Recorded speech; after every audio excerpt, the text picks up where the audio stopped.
And I do have a pink card. Tony Flores.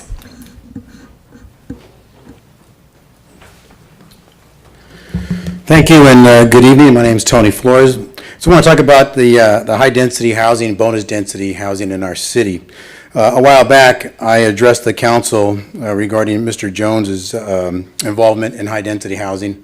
Back in July 2005, when he was a planning commissioner, he voted to bring in bonus-density housing, high-density housing. It's no secret he's a developer. He's made some pretty good bucks off of this city.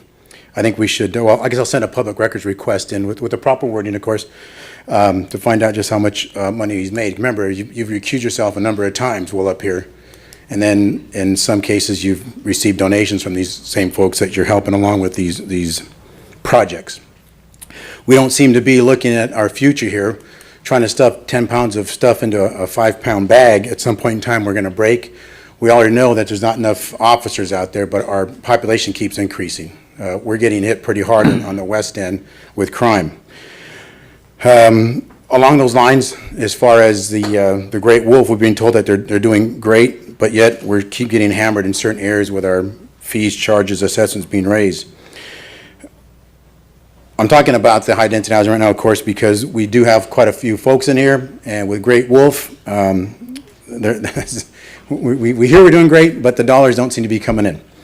I also want to say this, is that, speaking of Great Wolf, this is your campaign donation, your contribution received, almost $60,000 in kind from the Great Wolf Lodge that went to Mr. Jones there. You're benefiting fairly well off of that. I don't see why the rest of the council members don't think this is obscene. Part of the districts, when I first brought those out to the folks, that was part one. Part two is campaign reform. We need to integrate these things. You need to take a look at it. I've got plenty of information on that. I'd like to talk to any one of you who might or could be interested in it to show what we need to do to step that up. So districts is one thing, but not under the California Voting Rights Act. That kind of screwed up a whole lot of things, and we're probably seeing some of the wrongfulness on that throughout our state right now. But we do need to do campaign reform. We do need to put finance reform on the agenda as well. So when campaign contributions come in, they're at something acceptable level, but almost $60,000 for a project that was, rubber stamped. I think we can do better than that. I know we can do better than that, and the citizens will be watching and demand that you do better than that. And as far as bonus density, if the state of California can tell the feds to go pound sand when it comes to marijuana, cities can tell the state to go pound sand when it comes to high-density housing. Thank you. Flores. We move on to consent items. Consent items. 2A, approval of an interjurisdictional mobility memorandum of agreement among the Orange County, Anaheim, Garden Grove, and Santa Ana Housing Authorities.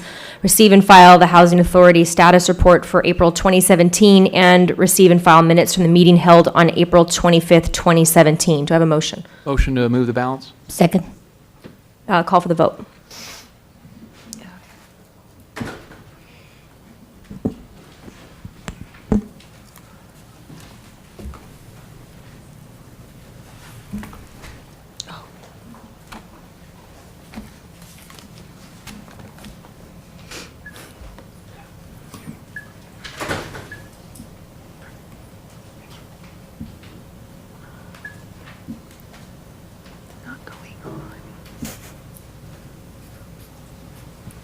Ms. Beckles?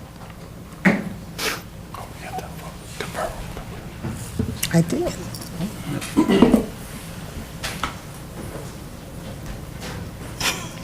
Motion received, 9 yes votes. There are no items for consideration. Any matters from Chair, Commissioners, and Director? Seeing none, we will adjourn this meeting. The next regular meeting will be held on Tuesday, June 27th, 2017, 6:30 here in the Community Meeting Center. Thank you.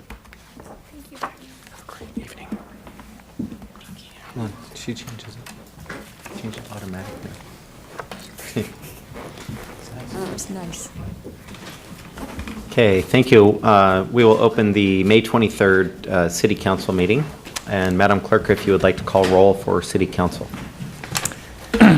Councilmember Beard. Here. Councilmember O'Neill. Here? Councilmember T-Win. Here. Councilmember Bowie. Yeah. Councilmember Klovenstein. Here. Councilmember K. Wynn. Here. And Mayor Jones. Here. Now, I'd like to ask Kingsley Okereke to lead us in the invocation, followed by Councilmember Beard for the Pledge of Allegiance.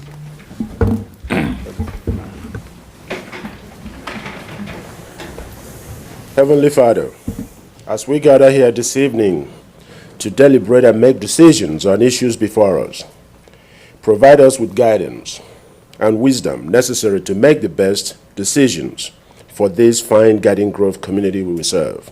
Amen. Face the flag, right hand over your heart. Please join me in the Pledge of Allegiance to our great flag of our great nation. Ready? Begin. I pledge allegiance to the flag of the United States of America and to the republic for which it stands, one nation, under God, Indivisible, with liberty and justice for all.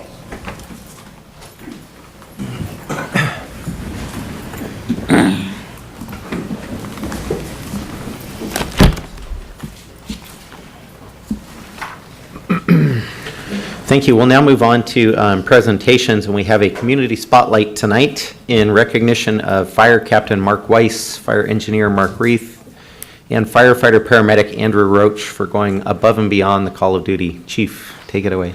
Thank you, Mayor and council members.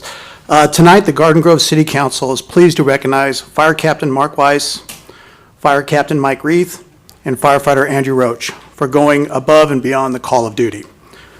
Fire Captain Mike Weiss has been a member of the Garden Grove Fire Department for 20 years. In 2003, he was promoted to engineer, and in 2013, he was promoted to fire captain. Fire Captain Mike Reese started his career with the Garden Grove Fire Department as a firefighter in 2003, and after 5 years, he was promoted to engineer, and recently has been promoted to fire captain. Andrew Roach was hired in 2013, graduated from paramedic school in 2015, and he received his firefighter paramedic title.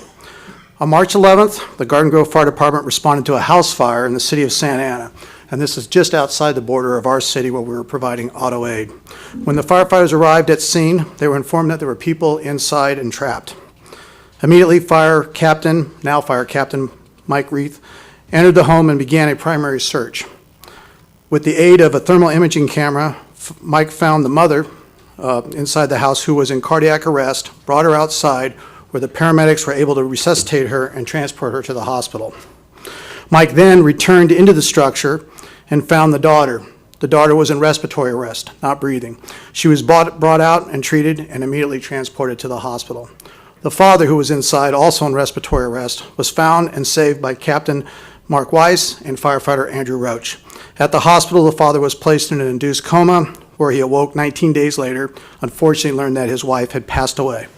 The mother was an organ donor and helped save 2 other lives, a 26-year-old woman and a 13-year-old girl. The Garden Grove Fire Chief, myself, honored Captain Weiss, Captain Reith, and Firefighter Roach with the Chief's Coin for Merit going beyond the call of duty. On April 1st, the father and daughter met with Captain Weiss, Fire Captain Reith, and Andrew Roach to thank them for saving their lives. At this time, the Mayor and City Council would like to present Captain Weiss, Captain Reith, and Firefighter Paramedic Roach with a gift of appreciation in their recognition of their heroic actions. And I'll tell you, it was quite astounding what they did.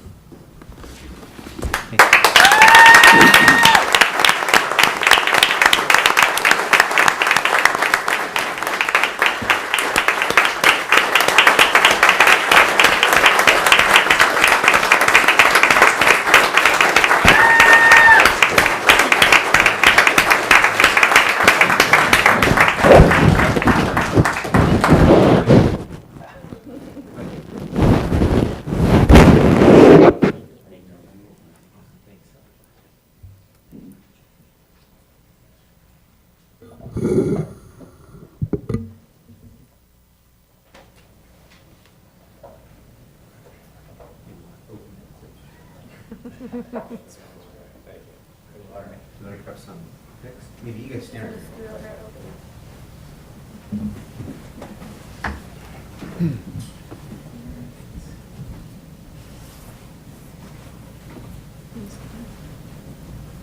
Triangle. 1, 2, and 3. One more. 1, 2, and 3. Thank you.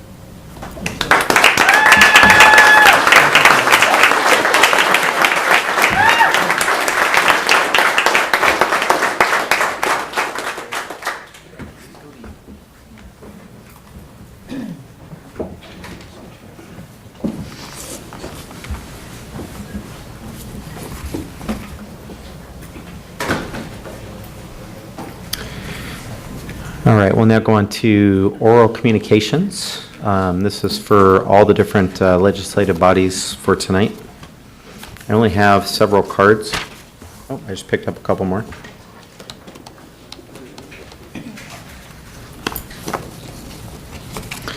Tony Flores.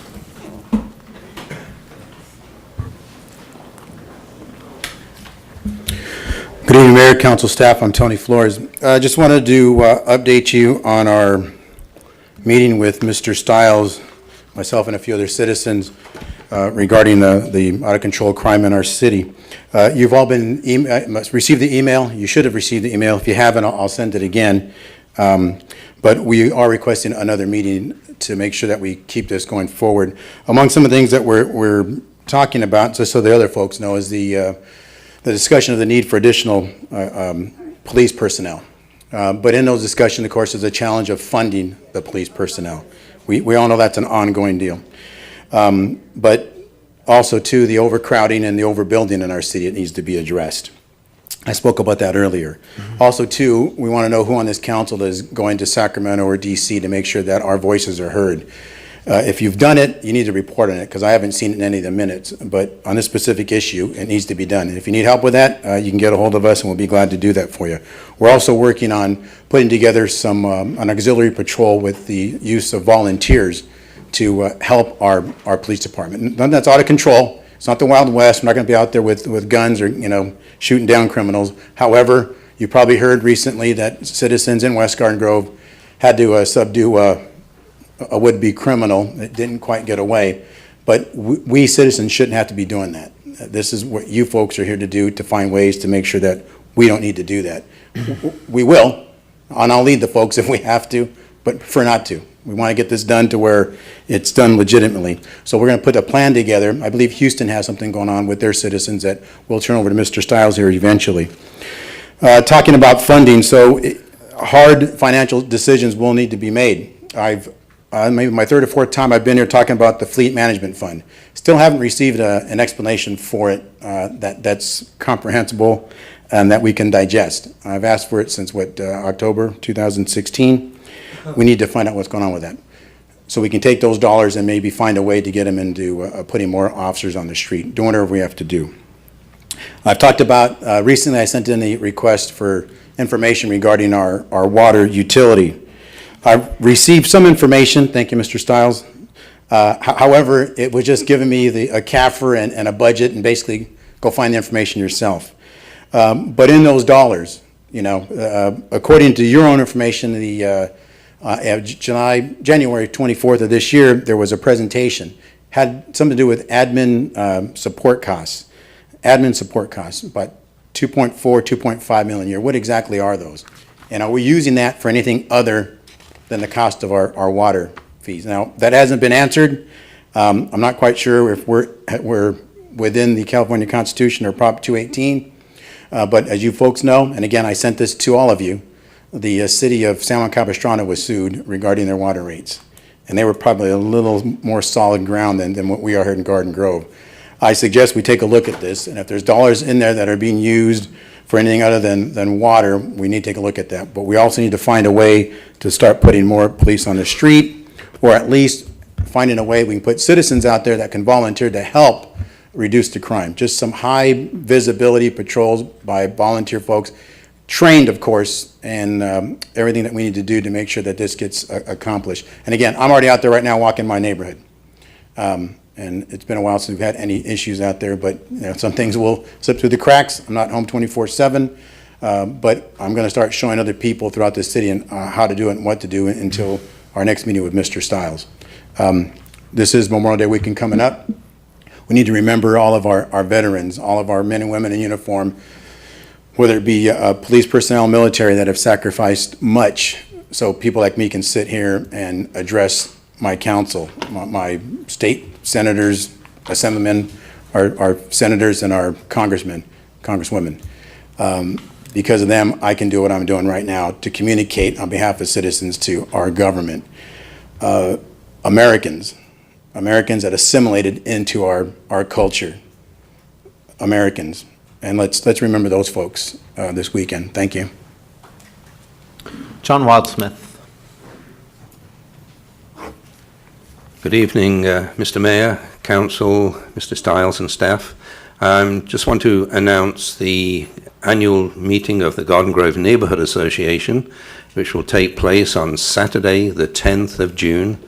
The doors will open at 12:30. Speakers start at 1 o'clock. Some great speakers there. The Honourable Mayor Jones will be there to open at 1 o'clock, and then we have Lou Correa, Janet Nguyen, Police Chief will be there. We've asked Lisa Kim, and Bill Murray will be there. He's always a fun person to ask about your potholes and whatever. It's free to everybody, no admission fee at all. Also free lunch. It's going to be a taco lunch this year.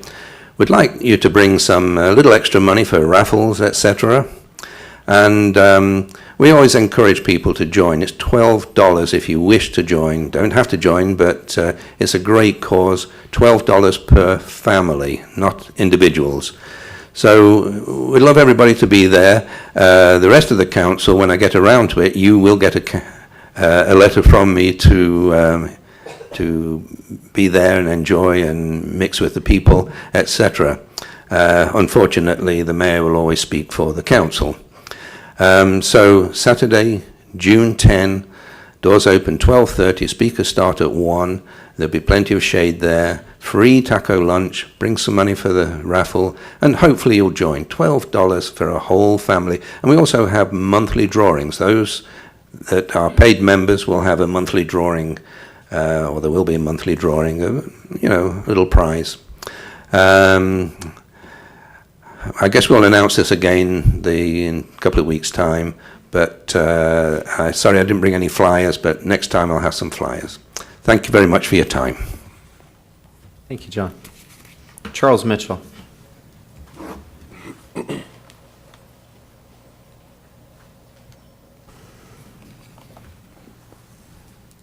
Good evening, Mr. Mayor, members of the council, and staff. Last week, I had the honor of attending our call to duty ceremony. The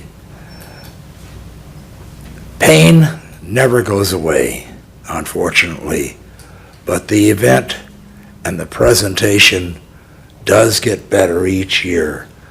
This time with the special presentation on the big screen talking about the various individuals who have lost their lives in the line of duty in our department was amazing.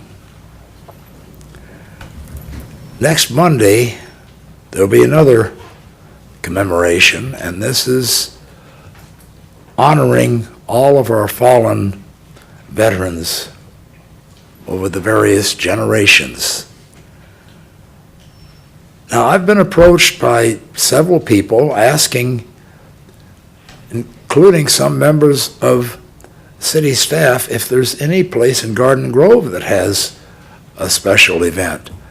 And the only one I've heard of is the cemetery on Magnolia, just south of Chapman. But being a member of the American Legion Post 555 on Beach Boulevard, across from Westminster Memorial Park, our post has participated every year for as long as anyone can remember. It is one of the largest commemorations in Orange County. There are people from all over the county that come to this. The most inspiring part is the presentation of the memorial wreaths by various organizations. Not only veterans organizations, but also service organizations like the Elks, Kiwanis, and others. The City of Westminster and the Chamber of Commerce of Westminster present wreaths. And as many times as I've attended, I've often wondered, why isn't Garden Grove participating? We're a neighbor city. We have members of the Garden Grove community who are resting in peace there, why aren't we participating in that program? So I wonder if city staff might be able to contact Westminster Memorial Park and see if there's a possibility that our city and maybe our service organizations can participate. Thank you. Thank you, Charles. Gloria Bram.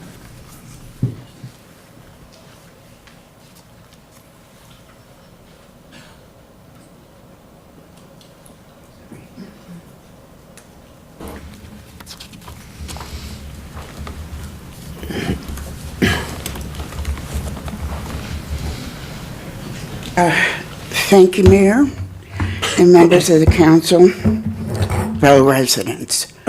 My son brought to my attention a few days past that a condo development is again being planned for the south side of the parking lot just west of Main Street. 10 years after you tried last time, this has been a fight between the city, developers, the business owners, and the residents, probably since ownership was arbitrarily taken from the business association and given to the city in the late 50s, early 60s. When the Business Owners Association had responsibility for those lots, they pledged to maintain them, a pledge that nobody else seems to have made, and they pledged to allow a certain amount to be dedicated to the residents of Acacia Villa, a 153-unit senior low-income disabled building directly across on Acacia Parkway. I am one of those residents who does not have one of the 48 parking spaces built for that building. Obviously, nobody in the 70s expected senior citizens to be driving into their 70s and their 80s. There are people there much older than I, and I'm almost 72, who are driving and who are not disabled. I have a difficult time Wednesday nights when I am forced to park in that lot. I've had 4 knee surgeries. It's very difficult for me to climb up and down those 8-inch curbs, but I have to park over there to avoid getting a $51 parking ticket when the streets are cleaned over an 8-hour period. I do not believe that there is any rational or moral reason for the city to sell property which they took by eminent domain to a developer who wants to put in high-density $40,000 to $600,000 condos, as I believe Mr. Reynolds wanted to do in the 2007, 2008. We need more low-income housing in this area, but we also need low-income parking for these low-income residents.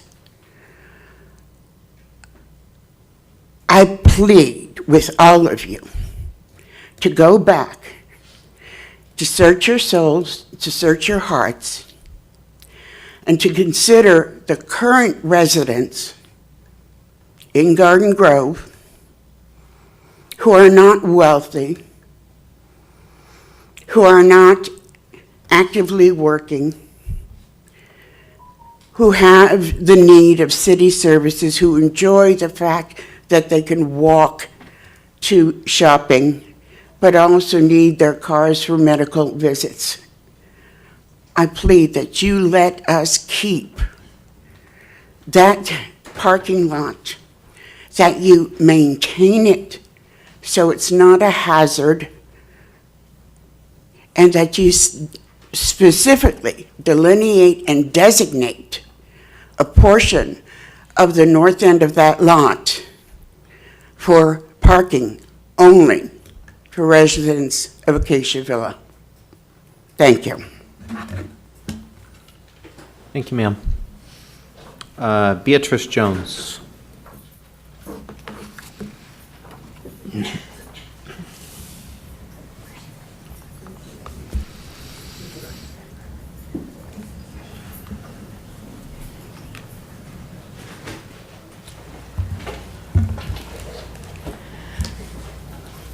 Good evening, Mr. Mayor, council, staff. I'm Beatrice Jones, a 40-year resident of the city of Garden Grove, and I represent the unlisted black population, percentage of the population of Orange County and District 2. And tonight I'm here to follow up on your participation in the Orange County Learning Black History's Juneteenth event slated for June the 17th in Central Park at 18100 Golden West Street in Huntington Beach, where the opening ceremonies will begin at 10 a.m. and the girls and Boy Scouts together will post the colors and the colors, which are naturally the USA flag, which we'll be proud to represent at this time, the California state flag, which I told you about the last time, recognizing Juneteenth. Also, the African American flag of unity, if you haven't seen it, and naturally the Juneteenth flag.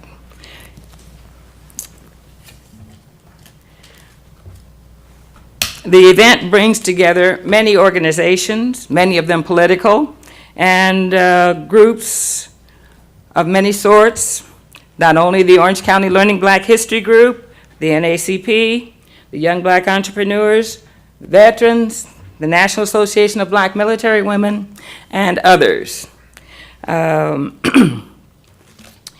Dignitaries from throughout the county have been invited, many of them political, and their greetings they will bring at that time, and I hope that my city of Garden Grove will be among them. I'm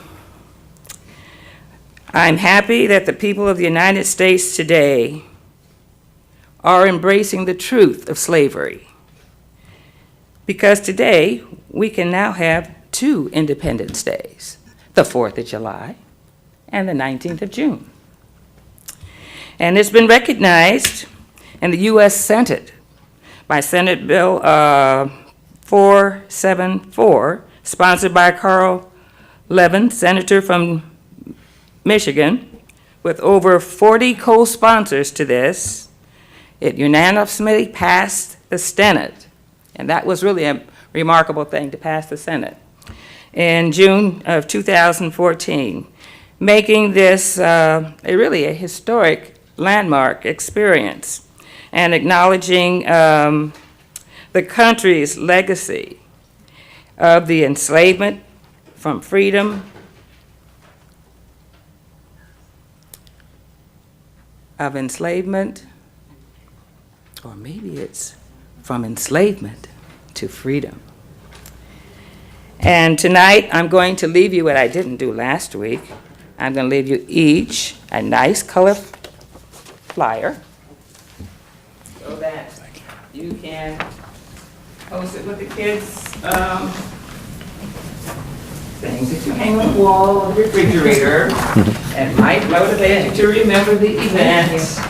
And I brought a couple of part of the staff too. I think that's it. Hoping to see all of you out at the event. I thank you for your time and your concern. Thank you. Thank you, Beatrice. That concludes oral communications. We will now recess and conduct our other legislative bodies, starting with successor agency and then sanitary district.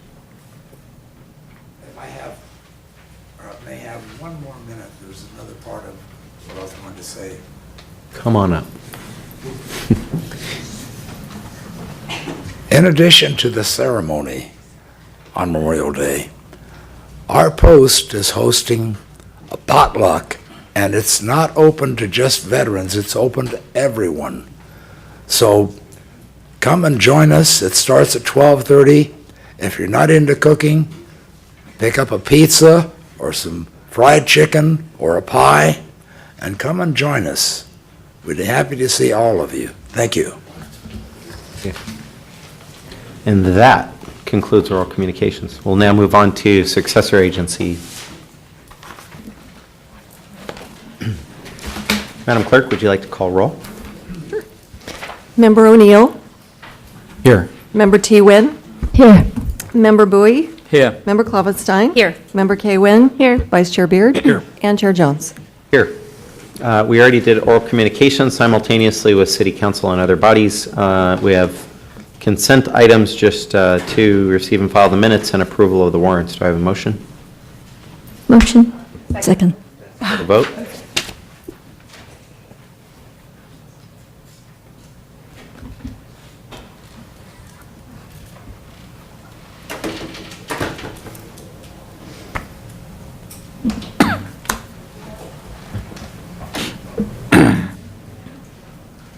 Motion received, 7 yes votes. We have no other items for consideration. Any matters from successor agency members? Seeing none, we will adjourn to the sanitary district meeting under the lead of Councilmember Beard. Okay, President Beard. Thank you. With that, I'll ask the clerk to call the roll. Member Bowie, Yeah. Member Jones, Here. Member Kloppenstein. Here. Member K. Win, Here. Member T. Win, Here. Vice President O'Neill, Here. and President Beard. Here. With that, we've covered oral communications. Consent items would be just to receive and file the minutes from April 25th, 2017. Motion to approve the minutes and file the minutes? Second. Motion second, call for the vote.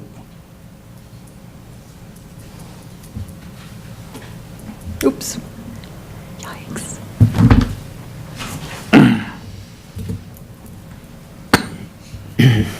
Motion received, 7 yes votes. Okay, next item is public hearings, but there are none, and items for consideration. Approval of payment for engineering company for emergency repairs. Is there a staff report? I can give that report. Bill Murray's out sick. In February, the Garden Grove Sanitary District staff inspected a sewer line on Lenore Street between Springdale Street and Lamplighter Street, which was directly below a sinkhole that had occurred.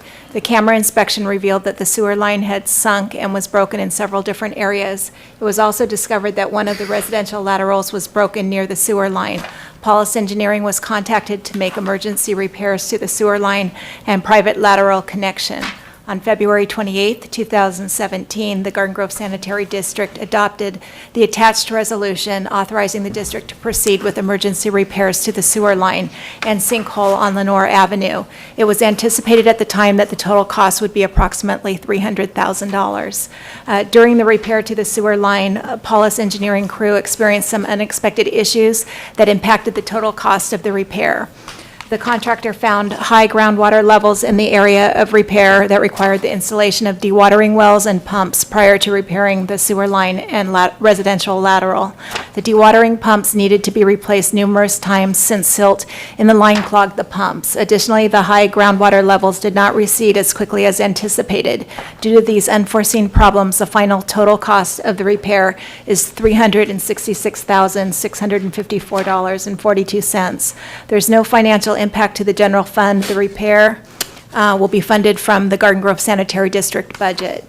It's recommended that the Garden Grove Sanitary District Board approve an emergency payment to Paulus Engineering in the amount of $366,654.42 for replacing 97 feet of broken and collapsed sewer line. Okay, any questions? Move it. Second. Call for the vote.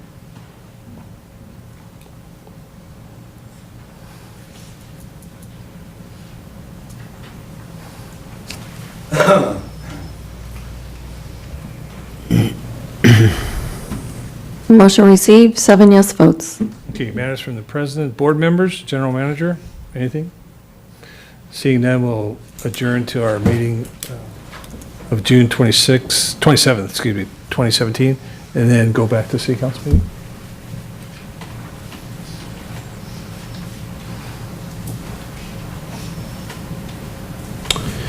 Which brings us on to, we'll reconvene, and it brings us on to consent items. It's recommended that items 3A through 3J are acted on simultaneously unless anyone would like to pull any one of the items. I'd like to pull, let me see what I want to pull. The agreement with the, I think there's an agreement with the county on here. Oh, yeah, item 3C. Okay. And then I also like to pull,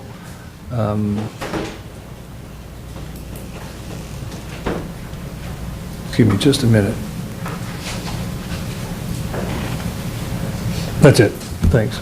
Just 3C. Okay. And do you want to make a motion for the balance? I will. I'll move the balance. Second that. Call to vote?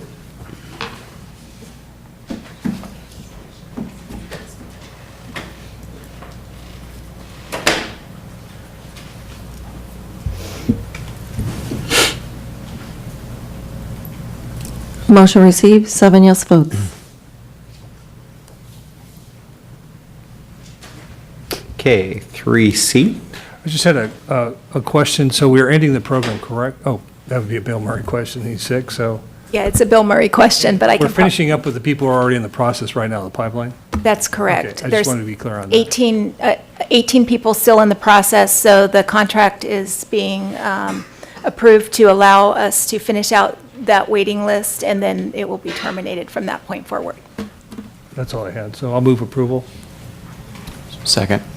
Call to vote?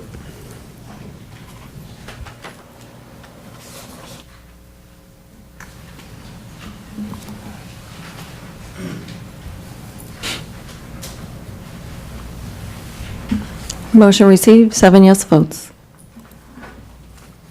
Okay, we'll now move on to public hearings. We have several of them, starting with 4A. Item 4A is an adoption of resolutions adopting a mitigated negative declaration and mitigation monitoring and reporting program, approving general plan amendment number GPA 001-2017, and authorizing a request to initiate proceedings for the Lewis Street reorganization with the City of Orange, introduction and first reading of ordinances approving planned unit development number PUD 006-2017, and development agreement number DA 006-2017 to facilitate a proposed 70-unit small lot subdivision at 12901 Lewis Street. And there are 2 ordinances, and each of them are entitled and will be read by the staff member, Mr. Chung.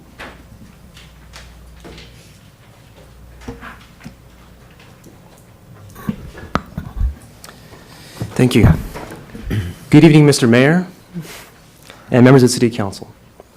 Before you tonight is a transmittal of a recommendation from the Planning Commission to the City Council to approve the land use actions necessary to effectuate approval of a small lot subdivision with 70 single-family detached residential units and related street and open space improvements on a 9.01 acre site located in the cities of Garden Grove and Orange at the northwest corner of Lewis Street and Garden Grove Boulevard at 12901 Lewis Street, and to obtain City Council approval of a resolution authorizing and requesting initiation of proceedings by the Orange County Local Agency Formation Commission, LAFCO, for a change of organization involving the detachment and annexation of .901 acres of property from the City of Orange to the City of Garden Grove and Garden Grove Sanitary District in order to facilitate the project. The subject 9.01 acre site is currently unimproved with religious, institutional, and school uses. In 1965, the church and other associated buildings were constructed. In the early 1970s, the SR-22 freeway was constructed and Lewis Street was realigned to its present configuration. As a result of the construction of the 22 freeway and realignment of Lewis Street, the boundary between the cities of Garden Grove and Orange currently bisects the site, resulting in a small portion of the project site being located in the city of Orange. In 1999, the city of Garden Grove approved land use entitlements which allowed the construction of a sanctuary church, building, and a spire. In 2005, the church improvements were completed and the site has remained unchanged ever since. Shea Helms has requested the city take various land use actions necessary for it to develop a gated small lot subdivision with 70 single-family, two-story detached residential units and related street and open space improvements on the subject site. A private street circulates throughout the development, providing access to each unit. The project provides a total of 263 parking spaces, which meet code requirements for parking that specify a minimum number of garaged parking spaces, open driveway parking spaces, and unassigned on-street guest parking spaces. Main access to the site will be from Lewis Street through a vehicular access gate. The project provides a 14,089 square foot open space recreation area, and the proposed project has been designed to satisfy the special requirements set forth in the municipal code for small lot subdivisions. In order to facilitate the development of the project, the applicant has also requested that the city initiate proceedings with LAFCO for a change of organization that would adjust the boundary between the cities of Garden Grove and Orange and result in the detachment and annexation of approximately .901 acres from the City of Orange to the City of Garden Grove and Garden Grove Sanitary District. On April 6, 2017, the Planning Commission adopted resolutions recommending City Council adoption of a mitigated negative declaration and a mitigation monitoring and reporting program for the proposed project and approval of GPA-001-2017, PUD 006-2017, and DA-006-2017, and contingently approving SP-028-2017 and TT-17927-2017, subject to the specified conditions of approval. These approvals are contingent upon the City Council's approval of the proposed general plan and zoning changes and Orange County LAFCO approval of the proposed detachment and annexation. In order for Orange County LAFCO to approve the annexation of a property to a city, the city's sphere of influence must include the property and the city's general plan must cover the property. A city is also to pre-zone property within its sphere of influence so that zoning and development standards are already in place when and if the property is ultimately annexed to the city. Currently, a portion of the project site at the northeast corner is located within the jurisdictional territory and sphere of influence of the City of Orange. Development of the proposed project requires a sphere of influence change and detachment annexation of the .901 acres from the City of Orange to the City of Garden Grove and Garden Grove Sanitary District. The applicant has requested that the City of Garden Grove initiate the required change of organization with Orange County LAFCO, and the City Attorney has prepared the necessary City Council resolution to initiate the proceedings. If the City Council approves the proposed general plan amendment, zoning ordinance, and resolution authorizing initiation of LAFCO proceedings, city staff will submit an application to LAFCO requesting to amend its sphere of influence and to approve the detachment annexation of the subject .901 acres from the City of Orange to the City of Garden Grove and Garden Grove Sanitary District. The cities of Garden Grove and Orange staff have discussed and agreed in principle on the terms of the proposed reorganization of the city boundaries and annexation of the subject .901 acres to the City of Garden Grove. The City of Orange has not objected to the proposed reorganization and annexation. In summary, the reorganization consists of the detachment of .901 acres from the City of Orange, annexation of the same territory to the City of Garden Grove and the Garden Grove Sanitary District, and concurrent amendment to each agency's sphere of influence. The reorganization would adjust the boundary between the City of Garden Grove and City of Orange so that it would follow the center line of Lewis Street north to the center line of El Prado Avenue. Just north of the triangular section of undeveloped land created by the rerouting of Lewis Street as a result of the construction of the SR-22 freeway, the adjusted boundary would rejoin the existing boundary between the two cities. City staff has discussed the parameters of the proposal with the property owners, and LAFCO is in support of the request. The property owners have agreed to pay all processing fees associated with the annexation and necessary city land use actions, and following the annexation, to pay all generally applicable city taxes and assessments, including the city's paramedic tax and citywide street lighting and park maintenance assessments. These additional tax and assessment revenues will help offset the incremental additional costs of providing fire, police, and other city services to the annexed property. Once LAFCO proceedings have commenced, a property tax sharing agreement will be negotiated and approved by both the City of Orange as the de-annexing agency and the City of Garden Grove as the annexing agency, prior to LAFCO taking formal action on the boundary reorganization. Upon completion of the annexation, the city will take over responsibility for providing police, fire, and other city services, including water service, to the property, and will also assume ownership of and responsibility for all right-of-way and public facilities adjacent to the property that are currently owned by the City of Orange. The Planning Commission has recommended that the City Council approve the proposed general plan land use map and zoning map amendments needed to develop the site and to facilitate annexation of the subject .901 acres to the City of Garden Grove. General Plan Amendment Number GPA-001-2017 would amend the City of Garden Grove's General Plan land use map to modify the General Plan land use designation of the portion of the project site that is located within Garden Grove from a civic institutional to low-density residential, and include the annexed properties under the same land use designation.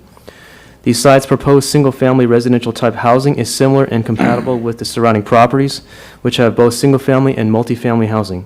The low-density residential land use designation is appropriate for the site and will ensure that the site is maintained in continuity with surrounding land uses.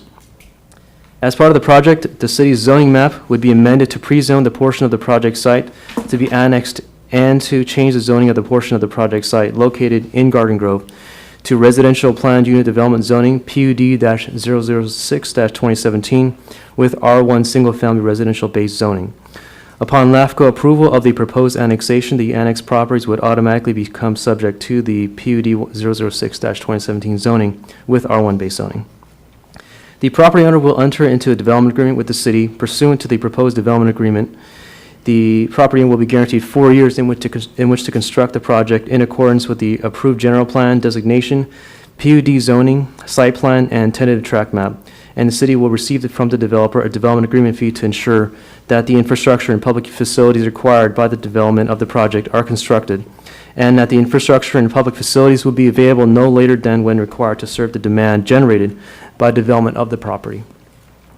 In conjunction with the proposed project, an initial study and mitigated negative declaration has been prepared in accordance with the California Environmental Quality Act, CEQA, analyzing the potential environmental impacts of the proposed project. The initial study concludes that the proposed project will have no or a less than significant impact on all relevant environmental factors, provided specified mitigation measures are incorporated. The Planning Commission has adopted a resolution recommending that the Garden Grove City Council adopt a mitigated negative declaration and an associated mitigation monitoring and reporting program for the project. Therefore, it is recommended that the City Council conduct a public hearing, adopt a mitigated negative declaration and an associated mitigation monitoring and reporting program for the project, adopt a resolution approving General Plan Amendment Number GPA-001-2017 to amend the City of Garden Grove's General Plan land use map to modify the General Plan land use designation of the portion of the project site that is within the City of Garden Grove from civic institutional to low-density residential, and to include the properties to be annexed under the same designation. Introduce and conduct the first reading of the ordinance approving Plan Unit Development Number PUD-006-2017, which reads as follows. An ordinance of the City Council of the City of Garden Grove approving Plan Unit Development Number PUD-006-2017 to amend the city's official zoning map to change the zoning from the portion of the project site that is located within the City of Garden Grove and to pre-zone the properties to be annexed to residential Plan Unit Development zoning PUD-006-2017 with R1 single-family residential-based zoning. And introduce and conduct the first reading of an ordinance approving development agreement number DA-006-2017, which reads as follows. An ordinance of the City Council of the City of Garden Grove approving a development agreement between Christ Catholic Cathedral Facilities Corporation and the City of Garden Grove for property located on the northwest corner of Lewis Street and Garden Grove Boulevard at 12901 Lewis Street. Assessors parcel numbers 231-04126, 2728, and 231-255-01. and adopt a resolution authorizing the initiation of and recommending the Orange County LAFCO Agency Formation Commission to take proceedings for the Lewis Street reorganization, RO 01-17, consisting of the detachment and annexation of approximately .901 acres of territory from the City of Orange to the City of Garden Grove and the Garden Grove Sanitary District in a manner provided by the Cortez Knox Hertzberg Local Government Reorganization Act of 2000. Authorize the city manager to take all actions and execute all documents necessary to initiate and process an application with LAFCO for Lewis Street reorganization, RO 01-17, and to negotiate a property tax exchange agreement, and to authorize the city clerk to execute a certificate of acceptance of all property interests to be transferred from the City of Orange to the City of Garden Grove pursuant to Lewis Street reorganization, RO 01-17. This concludes my report. Staff, as well as the environmental consultant who prepared the initial study for the mitigated negative declaration, are available for questions. Thank you. Can you repeat that real quick? Sure. Thanks, Chris. Any questions of staff? You know, there's a whole lot of actions involved in this item, so thanks for that, Chris. This is a public hearing item. I don't actually have any cards, but is there anyone wishing to speak on this item?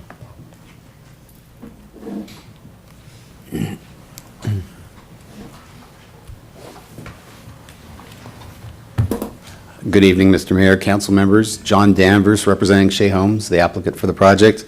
I just wanted to thank you for considering our project tonight. Thank staff for the staff report and all those words that he had to present here, and offer to answer any questions you might have. I would like to clarify on one thing involving access into the project area. I can see in the illustration there that we have a main entrance into the area, and that seem to be for access point, but I'm not sure because it looked like a pathway, but it also have tree on the plan, so I wasn't sure whether that was one of that will be turned into another entrance as a backup for safety purposes. Yes, I believe what you're referring to is the main entrance is off of Lewis Street and is gated, and there's a turnaround there as well. And there's a secondary emergency vehicle access on the Garden Grove Boulevard in the southwest corner of the property that would only be accessed in the case of emergency to either get emergency vehicles in or residents out. Okay. I have a question since you came up. Average lot size, average square footage of the homes? Let's see. I'm going to have to cheat real quick. For the public's benefit.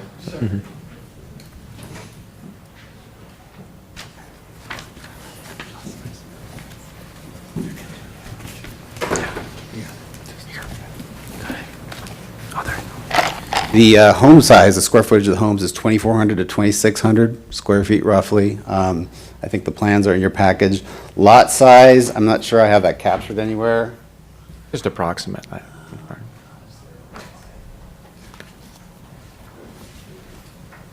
That's okay. That'll be approximately 44,000 square feet, 4,200. Okay. That's fine. About 77 by 50 is a Okay. lot to mention, roughly. Okay, thank you. Thank you, John. Thank you. I do now have a card from Nick Dibbs for 4A. Mayor Steve Jones, members of the council, visitors, and citizens of Garden Grove.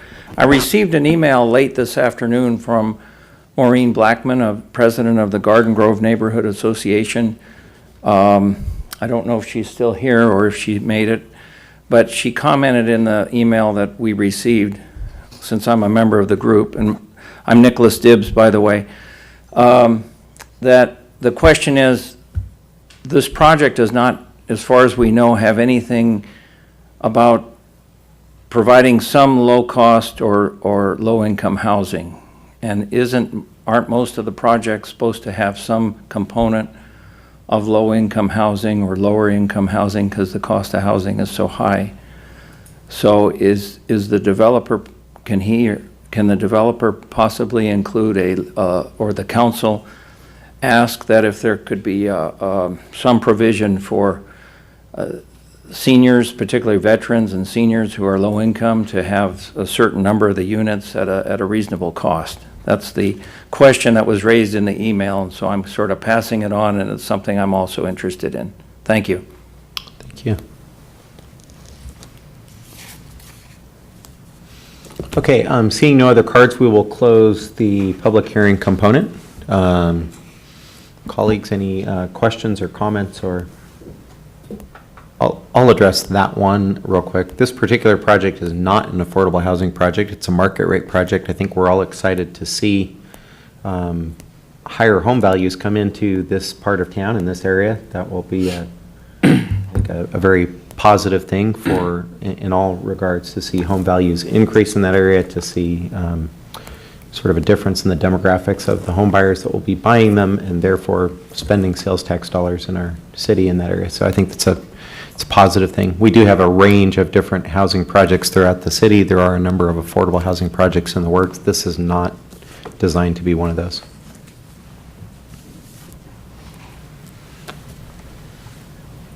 I'd like to move to approve. Second it. Call the vote.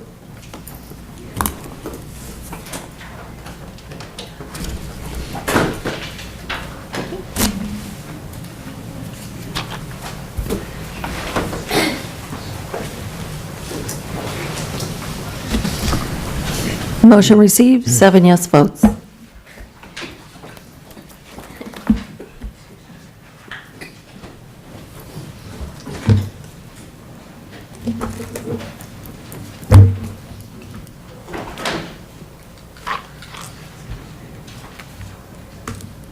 Give just a moment for folks to clear out. Okay. Okay, we'll move on to item 4B. Item 4B is an introduction and first reading of an ordinance approving amendment number A017-2017 to amend portions of Title IX of the Municipal Code pertaining to accessory dwelling unit regulations and maintaining the ban on cannabis activities consistent with recent changes to state law and repealing Chapter 585. And the ordinance is entitled, "An Ordinance of the City Council of the City of Garden Grove approving amendment number A017-2017, amending portions of Title IX zoning code and repealing Chapter 5.85 of the Garden Grove Municipal Code, adopting accessory dwelling unit regulations and maintaining the ban on cannabis activities consistent with recent changes to state law." And Ms. Pata is here to give the staff report. Thank you. Good evening, Mr. Mayor, members of the City Council. So for tonight's presentation, we do have a PowerPoint presentation.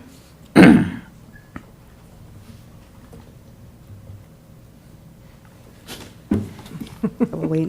Okay, thank you. So for your consideration tonight is a recommendation from the Planning Commission to approve a code amendment to address two recent changes to state law.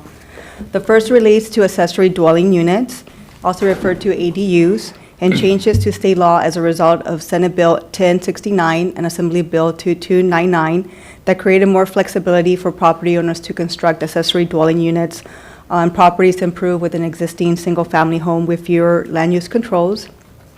The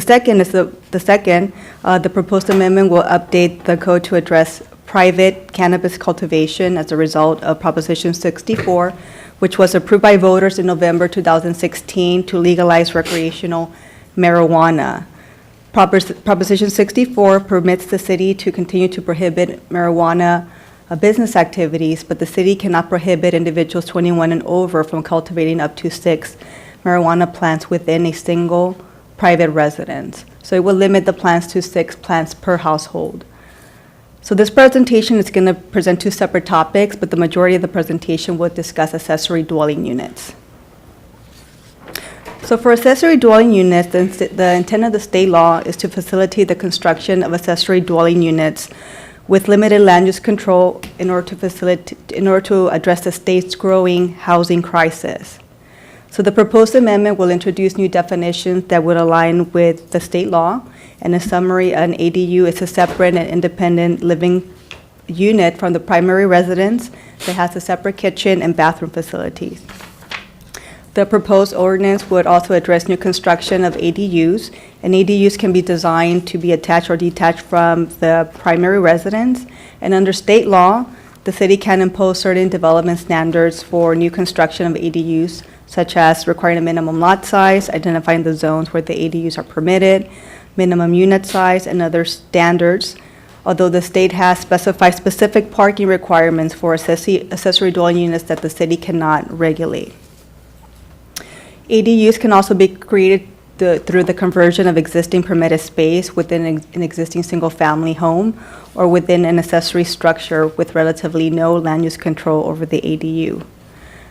So the major changes to the municipal code to address the new changes include parking, unit size, lot size, and setbacks.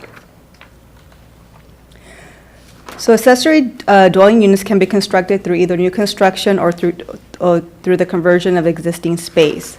Some of the standards that will remain the same that would apply to new construction or to conversion include that accessory dwelling units can only be permitted in the R1 zone and on lots that are improved with an existing single-family home. The property owner must reside on the property, and they must either occupy one of the units. The code will continue to require that no separate utility meters would be allowed for the accessory dwelling unit, including gas, electricity, and water. The code would introduce a new provision that would prohibit short-term rentals of accessory dwelling units, which are occupancies of less than 30 days. And the proposed amendment would also eliminate the variance requirement. So currently, our code does have a provision in the municipal code that allows property owners to apply for a variance to waive from any of the development standards. However, state law requires that accessory dwelling units must be approved ministerially without any discretionary approval. So we would amend the municipal code to eliminate any language referencing variances. So the proposed changes to accommodate new construction of accessory dwelling units are as follows. The minimum lot size for ADUs will be reduced from 9,000 square feet to 7,200 square feet. And since the intent of the state law is to accommodate accessory dwelling units, reducing the lot size will allow more property owners the opportunity to construct an ADU on lots that are less than 9,000 square feet. The law also requires construction of efficiency units, and efficiency units are smaller units. The minimum unit size is 220 square feet and is based on the building code. And an efficiency unit consists of a cooking appliance, which is a microwave, kitchen, refrigerator, and also bathroom facilities. The proposed code amendment would also increase the minimum unit size for accessory dwelling units from 700 square feet to 800 square feet. So the state does allow the city to regulate the size of accessory dwelling units. The California Department of Housing and Urban Development did release a memo and determined that the typical unit size for an ADU can range from 800 square feet to 1,200 square feet. The code will update the parking requirements to comply with state law. So state law allows parking for ADUs to be designed as open parking spaces, and the parking ratio will remain the same, which is 1 space per bedroom and up to 2 spaces for a 2-bedroom unit. The state also allows ADUs to be designed with the parking spaces to be designed as tandem parking spaces along the driveway, although the state law also requires no parking if the ADU is located half a mile from a public transit stop, which includes a bus stop, or 1 block from a car share station, which the city does not currently have. Also, the setbacks for ADUs will be modified to comply with the setbacks for single-family either room additions or detached accessory structures. So this exhibit illustrates 2 possible designs for an accessory dwelling unit. On the right-hand side, which is labeled number 1, this is an attached accessory dwelling unit. The maximum size is 800 square feet, and the setbacks will comply with the setbacks for single-story room additions to single-family homes. So the minimum setback on the side would be 5 feet, and the rear setback could be up to 10 feet to the rear property line. In this particular example, we're assuming that this is a 2-bedroom unit, and the property owner can provide the required parking along the driveway. In example 2, this is an example of a detached accessory structure. The structure would comply with the setbacks for detached structures that we currently have, which is 5 feet on the side or 5 feet at the rear. Of course, the setback would determine as far as meeting the open space requirement and the required rear yard setback. In this example, we're also assuming that the required parking for the ADU would be provided along the driveway. So in terms of ADU conversions would only be permitted within existing permitted space, either within the existing single-family home or a permitted accessory structure. Per state law, ADU conversion are not subject to any height, setback, lot coverage, unit size, or any type of other architectural review or parking requirements as well. Per state law, there's no maximum unit size requirement, but the unit must comply with all building code requirements. Also, there's no additional parking required for ADU conversions. However, if an existing garage is converted, the property owner must provide the required parking for the main residence on the property. So this illustrates some examples of possible ADU conversion. So in the first example is a garage conversion. Again, the only requirements that would have to be complied with are all the building code requirements. So in this example, the required parking for the main residence, which would be a total of 4 parking spaces, the parking would have to be replaced on the property as open parking spaces. Exhibit number 2 is a conversion of existing living space within the residence. Again, would have to comply with all the building code requirements. In example 3, this is a conversion of a detached garage. A detached storage could also be converted, and in this example, we're illustrating that the required parking for the main residence would have to be provided along the driveway.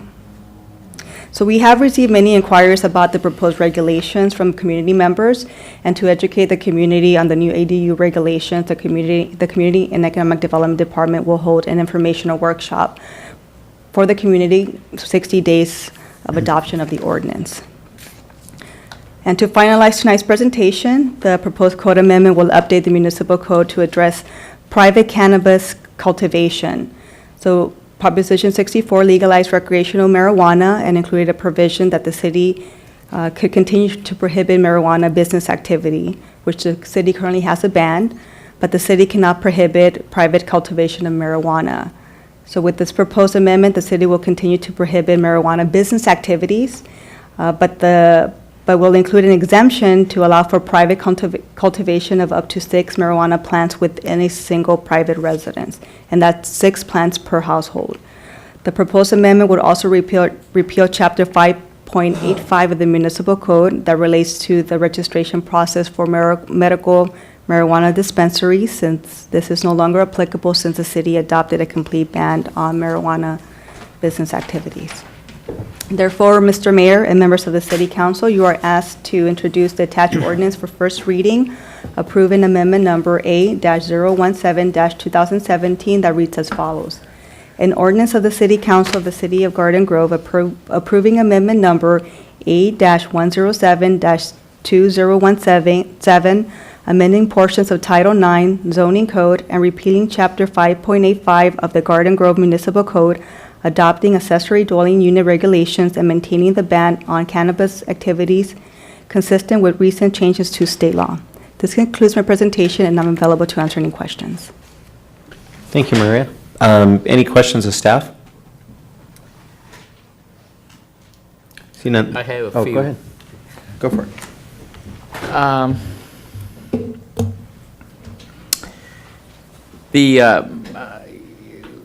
You mentioned that the parking requirement will be 1 or 2 on the street for 1 or 2 bedroom. Is that how does that affect to other state law mandate that if the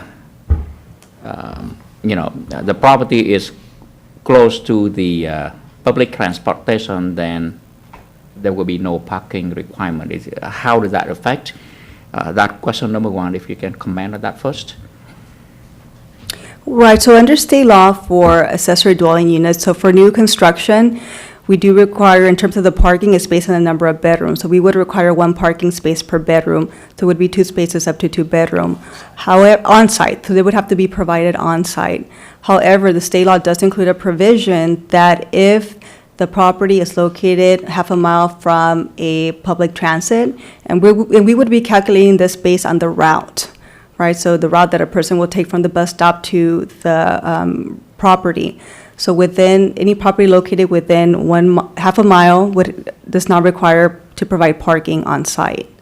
Now, for conversions, no parking would be required at all for the ADU conversions. Second question, in your example, you illustrate how some of the conversion project could be done. And it talk about creating more parking, on the front of the house. How does that affect with our other ordinance where we have an ordinance saying that 50% of the front landscape have to be, landscape and cannot be used for parking? Is that ordinance still apply? Right, that's not going to change. So properties would still have to maintain 50% landscaping within the front yard setback. Just for illustration purposes, that's just showing that accessory dwelling units can provide the parking along the existing driveway. So there could be different configurations. So this is just one example. There could be many different configurations where the ADUs can be constructed and how the parking can be provided. I see. So for those who want to convert, if they do not have sufficient front yard to use for, the required parking, then they would not be allowed to, convert to the ADU. Right, so for conversions, no additional parking is required for the accessory dwelling unit. I see. This is just for new. Right, just for new construction, yes. But if they do a garage conversion, then the property owner would have to maintain the total number of parking spaces on the property. So for example, if there's a 4-bedroom house, they would have to provide at least 4 open parking spaces on the property to accommodate the single-family home. When we say new, do you mean that, can you clarify, just want to make sure I understand it. If someone have a home and they want to build a second unit in the back, is that considered new or conversion? That would be new. Conversion would be only if they're converting existing permitted space. I see. So for new, then the front lawn, 50% front lawn landscape is not applicable? Did I hear you? They would still have to comply with the 50% landscape Still, requirement, okay. yes. 5 feet setback for new ADU, new dwellings. They are allowed to build, as close as 5 feet in the rear. Now, if someone else do not build 2 units but build a single new home, can they build as close to 5 feet of the back property line? Not for new construction. So if somebody wants to do a new single-family home, the setback would be, the way that the code's written, is 20% of the lot depth. So let's say you had a lot depth that's 100 feet, 20% of that is 20 feet. So the new structure would have to be within 20 feet from the rear property line. If they want to do a room addition to an existing single-family home, then the setback is different. It would be, you could go up to 10 feet to the rear property line. How do we wedge between those factors? Because if I build a new home and I build a new single home, and I have to comply to a 20 feet setback, then wouldn't it be, I would rather build 2 homes, one primary and one secondary, so that I can build as close to 5 feet from the backyard, and that might not be a good, design as opposed to be one single home. So have we taken into those kind of variants and consider how we want to, put this ordinance in place? Well, in terms of the detached accessory structures, we've decided to follow what we currently allow for, for detached accessory dwelling units. We've decided to follow what we currently have for detached accessory structures. And that's because a property owner can convert a detached structure that's 5 feet off the side and rear property line to an accessory dwelling unit, if it's permitted. Right, so we allow that flexibility. So if we do currently allow an 800 square foot accessory structure 5 feet off the side and rear property line, then we determined that we should allow that same flexibility to a property owner who wants to build an accessory dwelling unit. Because ultimately, if they construct an a detached accessory structure, it could be converted into an accessory dwelling unit. Do we have any, if we are proposing we allow this to lots that are, as big as 7,200 square feet, do we have any idea how many homes in Garden Grove would fit in that area? Is that 5,000 or 10,000 homes that might be 7,200 square feet or more? Well, we did do a rough calculation, and for lots that are between 7,200 square feet and 9,000 square feet, you're looking at about 14,800. And again, these are rough. Mm-hmm. I mean, they're not accurate per se. And then for lots that are over 9,000 square feet, you're looking at 1,378. Lots that are under 7,200, you're looking at 8,788. So if this law is passed so that we are in compliance with the state law, we're talking about the potential of a lot more homes that have second unit, and that may impact a lot more burden on street parking, overcrowded, and traffic, and so on. Have we worked with other departments to kind of prepare for this additional? Well, what we were doing is when we came up with the 7,200 square foot lot, when this ordinance is, if this ordinance is passed, it does have to be sent up to the state for their review and their stamp of approval. And so what we were trying to do is also be consistent with what we know globally. And our fear is, because there's all these housing, the people out there that really look for cities that are not providing housing, that it could open the city up for lawsuit. And I should just mention, if the city council chooses not to approve this ordinance, we will fall back onto state law. And if that happens, then that opens up all the single-family residential zones for these ADUs, and we lose some of the local control that this is affording us at this point. I don't have any other question for now. Thank you. Any other questions from colleagues? Okay, this is a public hearing item, so we're going to open up the public hearing, and I do have one card from Nick Dibbs, if he's still around. Yeah.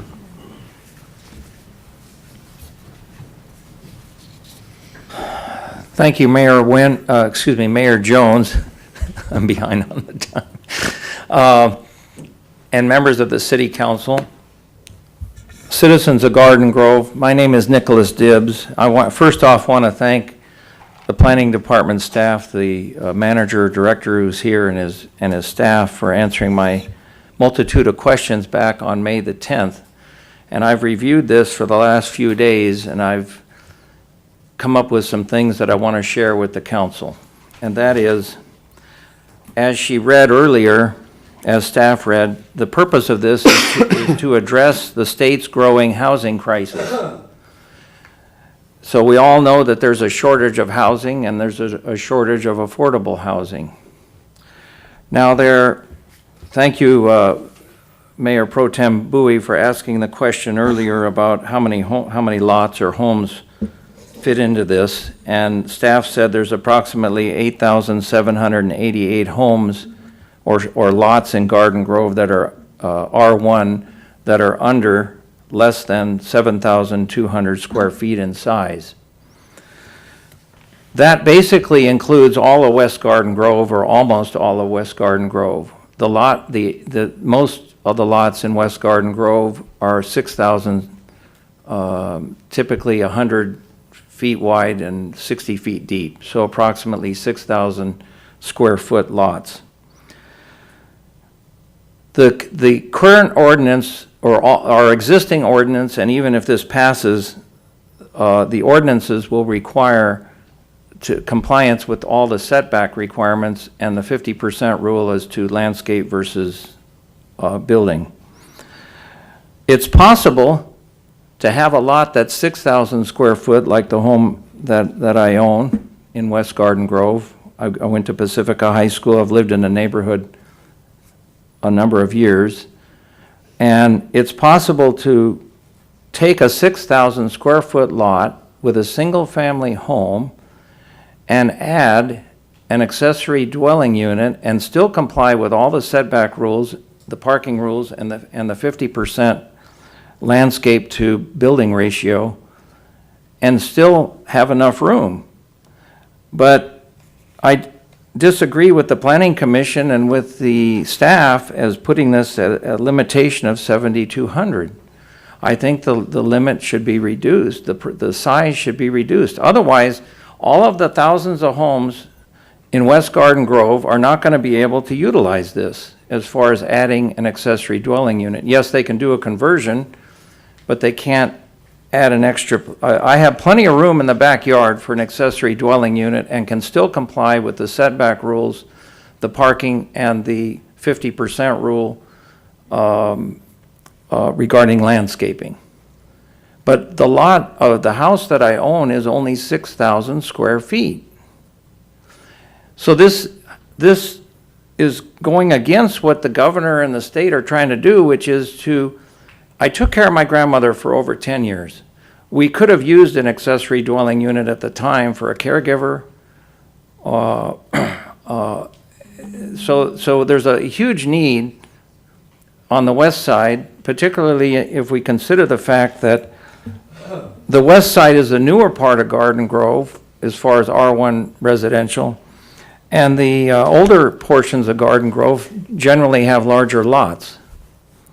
So I would like to ask the council to please consider allowing accessory dwelling units in lots down to at least 6,000 square foot, or maybe go down to 5,800, as long as the addition of the accessory dwelling unit will comply with the parking, with the 50% rule on ratio of building to lot to landscaping, and with the setback. So if you comply with the setback rule, the parking rule, and the 50% landscape to building ratio, why not build an accessory dwelling unit? And Chris, you live in West Garden Grove, you're my representative on this council. I'd like to ask you to please consider authoring a amendment to this to allow us to go down to like 5,800 or at least 6,000 square foot per lot, so that those of us who live in West Garden Grove can add an accessory dwelling unit for the purpose of senior housing for a relative, for a caregiver, for whatever the need is. And that's about it. So thank you.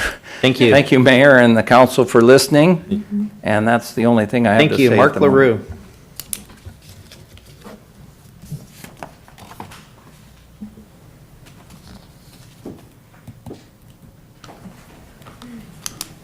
Good evening. I wanted to come up here to speak in regards to the ADU limitations of 800 square feet versus the state of 1,200 square feet.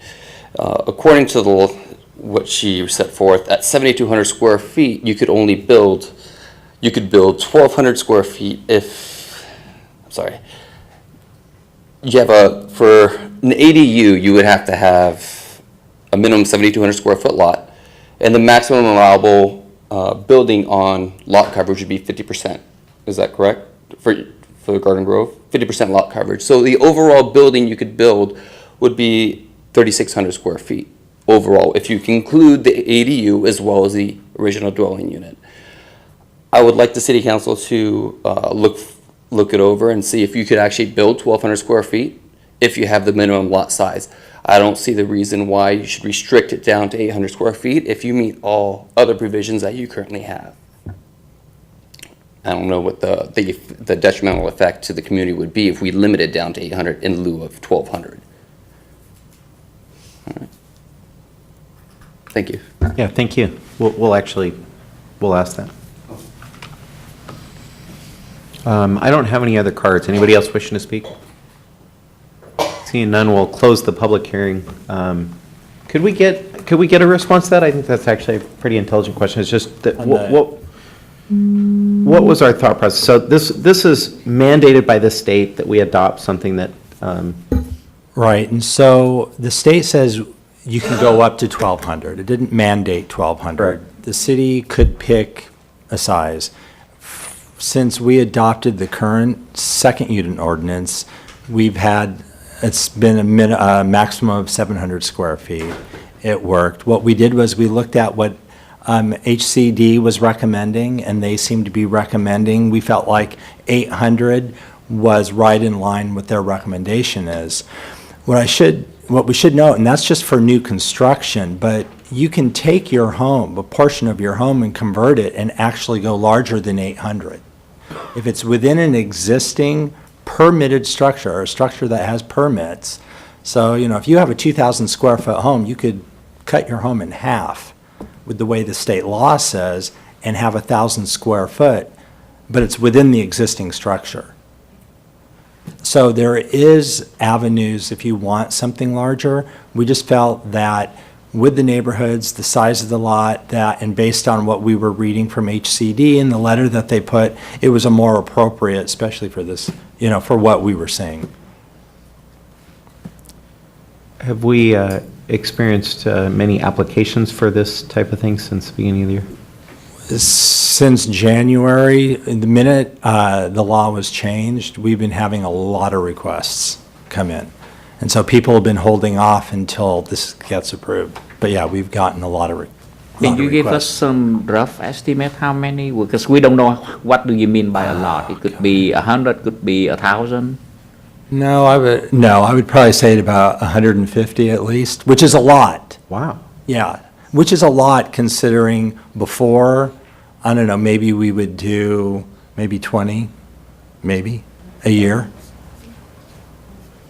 What would be the rationale for why to limit it to 800? Like, assuming you have a large enough lot size that you're still within the 50% lot coverage, then what's the... I think by the time you start looking at the properties and the setbacks, you also have to have the 50% rear yard open space, the 1,000 square feet rear yard open space. When you start adding those in, and the open parking actually counts against your lot coverage. So that counts as lot coverage. So, when you have that open parking, that's going to deduct as well. And so then it starts getting harder and harder. And so when you start looking at all of that, 800 just to us seems more doable. But if someone have a very large lot, let's say 12,000 square feet, why couldn't they build bigger second dwelling unit? That would be a determination that council would make if they wanted to go larger. But the majority of the requests we get are for that 7,200 to 9,000 square foot lot, because those are the ones that do it. Those are the ones that are coming into the city, not, the larger lots that we're seeing, they're building the McMansions on them, so they're really wanting to build the larger homes, and we haven't had as many requests on those larger lots as this one. My concern, and perhaps you could help me on this, so that I can wait on whether how to navigate this. But I think the concern that I have is not on limiting how big the second dwelling unit is, because to me that's not important that we limit it how big it is. What important to me is within a neighborhood how many of the house within that block might build second unit, and then suddenly we have an uncontrollable or unmanageable parking issue. Because granted that, of course, we will require them to build 1 car or 2 car parking space, but we know in practice, in the reality, people will stand to stay a lot more. For example, let's just take an example of a 2-bedroom second dwelling unit. We could have 4 people staying there, and each of them have 2 cars. So we have 4 cars total, and so the second 2 cars will be parking on the street. And now, if that is just one house within a couple blocks, that's no issue. But if every house in that block also want a second dwelling unit, then certainly, phone call the city will ring, and people complain that it is impossible for other, household to find a parking lot on the street, and they have to park like 5 blocks away. We already have that issue from residents, and I receive call almost every couple months. People call and complain about, can you please solve my parking issue? So how do we deal with that? And I want to, on one hand, I want us to be able to build second dwelling unit and build it as big as the lot can support it. But on the other hand, I think city need to manage it so that this issue of parking and other infrastructure issue doesn't get out of hand. Because our hands are tied as far as the parking goes from state law, that comes down from state law, doesn't really, I know what you're saying about the size of the unit. It really doesn't matter whether it's an 800 or a 1,200 square foot unit. If they don't have to have parking, they don't have to have parking. And there's nothing that staff can do to impose anything that is, because that is above what state law. That's a mandate from state law. And I think, Omar, you may be able to articulate that a little bit better than I can, but it's kind of like the affordable housing units, how our hands are tied with the number of parking that we can ask for. It's the same with these. And it's frustrating. I guess it's more of a question for our city manager, right? How do we deal with this issue that are pressing, and we know it's coming? Well, I think the one thing that I can add is that implicit in this law, because it limits the amount of parking, and because it prohibits us from requiring additional parking altogether if they're within half a mile of a bus stop. What the state of California is imposing on all the cities is really social engineering, trying to force us out of our cars and into public transportation. And that really is the state's answer to your question. If there is not enough parking, people will get fed up with trying to find parking. They will sell their cars and they will jump on buses. Now, I can tell you that, at least for me, it hasn't worked. But it seems to be the answer that the state is basically ramming down our throats and limiting our ability to manage those situations, because the best way to manage the situation is to require additional off-street parking. The bigger the unit is, or the more dwelling units you add to a particular property, you require more parking, because we know that the larger the unit, the larger the household that can live in that unit, the more cars that can possibly be owned by those members of the household. But the state is saying, no, and if you're close to a bus stop or some other transit center, guess what? You don't even get to provide any parking.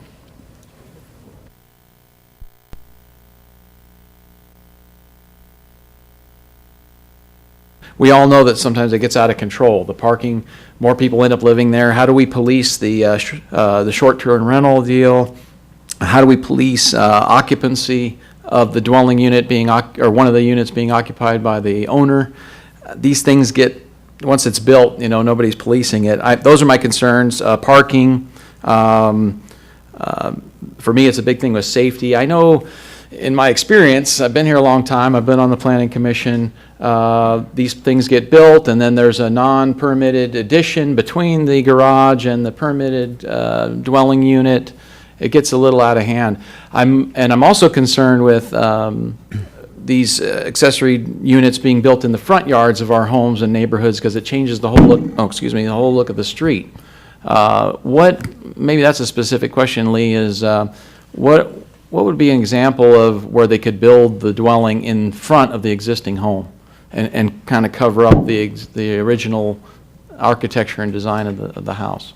It would be on a lot where the house was set back far. There was one kind of close to your neighborhood, yeah, where the house was sat on the lot pretty far back, and they were able to meet the 20-foot setback So they met all- building they met all the separation, They requirements. met everything. Yeah, Right. so I just let the public know that if the house is set back far enough, this accessory building may be in the front yard, and it'll change the look of your neighborhood. And I just want to make sure that we, as the public servants and the staff and the city, are cognizant of, when we approve a permit, that it's aesthetically pleasing, you know, within our boundary, to do as much as we can to make sure it's built correctly, and that it's going to be safe, and it's going to be an improvement to our city rather than a detriment, and we have a bigger situation with overcrowding, parking issues, unpermitted buildings in between and around and what have you. I'm not opposed to mother-in-law's quarters, people converting their garage possibly, as long as they have the parking and it's done correctly and it's permitted and all that, that's great. But I know in experience that a lot of times it looks good on paper when we see it, but then once it's done and everybody forgets about it, the neighbors have to deal with it. So just wanted to vent myself a little bit on that. I came in here tonight, you know, probably not being in favor of the whole thing, but as it stands, you know, I would vote for it right now to present it to the state and see if we can get this passed the way it is. I think it would accommodate a lot of things, but I definitely wouldn't be in favor of going below the 7,200. Thanks. Thanks. I have a couple questions. There was mention of something about variances, and I didn't understand exactly what it meant. Like, they're not allowed to request variances in addition to, so if you're processing under this, Yes, under this so- ADU law, then you have to meet it, specific performance to it, and you can't ask for variances in Correct. addition to that? Correct. So if you don't meet the development standards, the application can be denied. And that's because a variance is a discretionary permit, requires public hearings. And the law says that we cannot require discretionary review of these applications. So you either meet the requirements or you don't get the permit. Gotcha. And second question is just, what mechanisms do we have to regulate the owner occupancy condition? So we will be requiring a deed restriction to be recorded on the property so that any future buyers of the property understand that there has to be an owner occupying the main unit, main house, in order to continue to have the second unit. So the city would have the ability to basically red tag the second unit if it finds that both units are, both the house and the second unit are being rented out.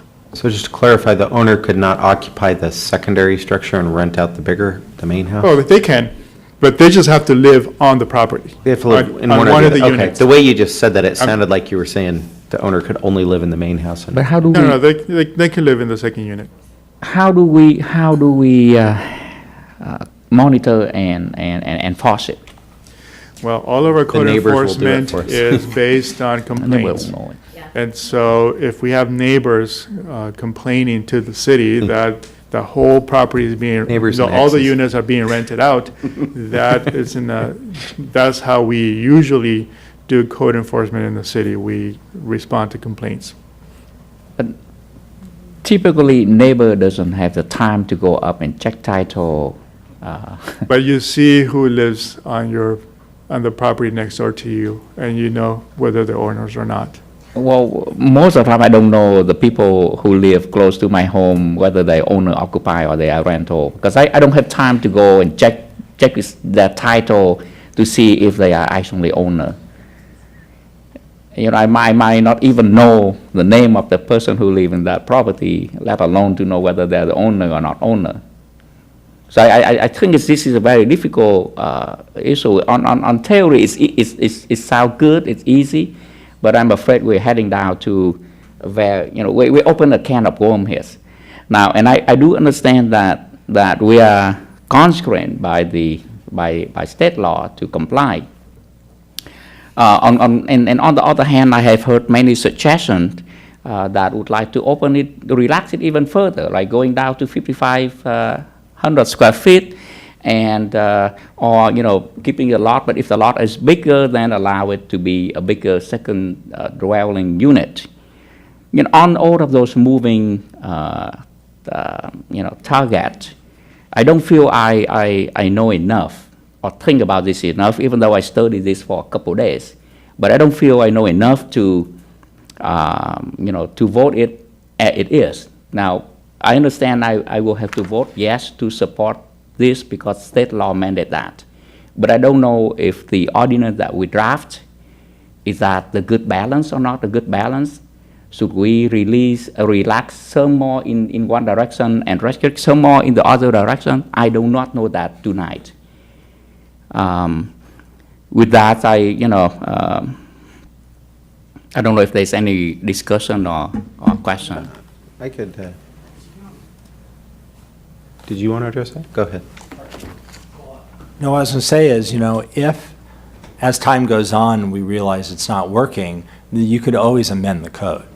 Yeah, that's exactly what I was going to say. This is a starting point, and so I guess I would say I commend staff for giving this very diligent effort to kind of look in and restrict where we can in something that's being sort of forced down upon us by state mandate to adopt certain things, but with certain discretion that we could apply some local control into that. And I think you've exercised that in your diligence and considering each of these variables. And like I said, I think this is a starting point. We don't know exactly how it plays out, and we may figure out that there's some aspects we want to loosen or tighten in the future. Right, right. We can always come back and revisit it and do it, but this is a starting point, and this is, I would say, more restrictive than if we did nothing and allowed the state to come in and just sort of drop their mandate upon us in I would think so too, because this is really complex. It's interface with so many aspects of city ordinance, and so it's not that because we didn't do our diligence, staff didn't do it, but it's just because this is a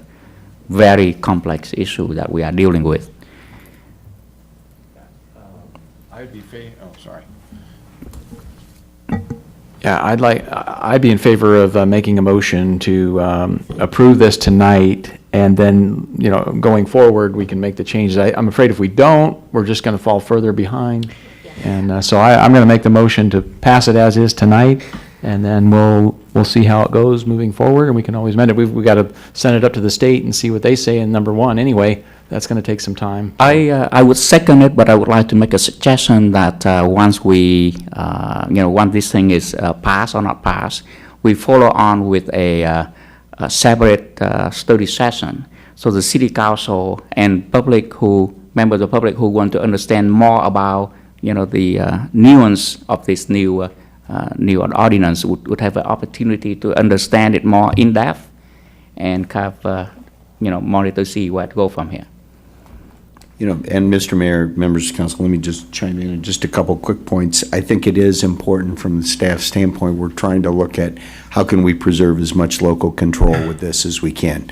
So this gives us a chance to at least send up to the state what we think might work for us, as opposed to being subject to the whims of whatever they're going to tell us. And this is at least an effort. One other quick point, as all this evolves, it's going to be interesting for I see some of our building code inspectors and here, along with the folks that do fire inspections and things like that. It's going to present different challenges for them too. It's going to cause us to look at some of our GIS mapping and some of our overhead aerial mapping and how fire, when they're responding to a scene, what they're going into. It's going to change the complexion of a lot of our properties. In one respect, we've got 150 people that might be coming in for applying for, conversions or whatever they're going to be. We know that we've got a lot of property in our city that's not meeting code right now. May give us a chance to, get into some of the properties and, encourage people to make corrections to what might be already situations that are not up to code. So it's kind of a double-edged sword, creating problems, maybe helping us relieve ourselves from some problems. So anyway, I just want to make those two comments. Mayor Pro Tem Bowie, I like your suggestion. I would just suggest that we defer that until such point as we get this submitted to the state and get feedback on whether they're accepting of kind of what we're proposing for our local ordinance That makes a lot of sense, yes. So we have a motion and a Motion. second. Motion and Any second. comments? He wants to discuss. Councilmember Beard. Yeah, just a comment, we had a speaker talk about going from 9,000, 7,200 to 6,000. I think that would be too dense, too small. Did you say there was HUD standards, or what criteria did you use for 7,200? We just looked at our own property, all the, properties within our own jurisdiction, and what was out there in the percentage, and looked at what we felt would get past the state. Okay, that's fair. That's why we reduced it from the 9,000 down to the Okay, yeah, I don't want to go to that extreme of 6,000. I like the approach we're taking, but I live in West Garden Grove. I've seen a lot of garage conversions, so adding on a separate construction, I think that would be too dense. So for that reason, I think this is a good starting point for that, at least that end of town. Right. There are smaller lots out there, so I'm supportive of this motion. And I just wanted to, I'm sorry, Mr. Mayor. I just wanted to clarify my position in favor of this tonight. Doesn't mean that I'm in favor of what necessarily what the state is doing and telling us what to do. I never like that. I always like the local control. But to be in compliance and to get the best thing we can, and I know staff's done a great job of putting this all together with our attorney and the planning. It's a lot of work. And they know the city better than most of us as far as building and planning goes. So, we take their recommendations very highly, and then we do our own homework. So, yeah, I'm in favor of it. Any other comments? Call the vote.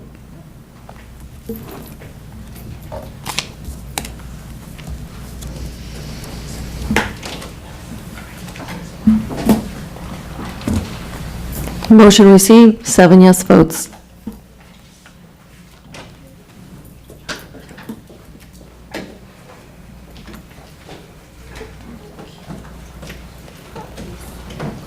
Okay, moving on to our last public hearing item, 4C. 4C is an introduction and first reading of an ordinance approving amendment number A018, 2017, to amend Title IX of the Municipal Code to update the definitions, operating conditions, and development standards pertaining to crematoriums, mortuaries, funeral homes, and cemeteries. And Mr. Chung is here to give the staff report. Thank you. Good evening, Mr. Mayor and members of the City Council.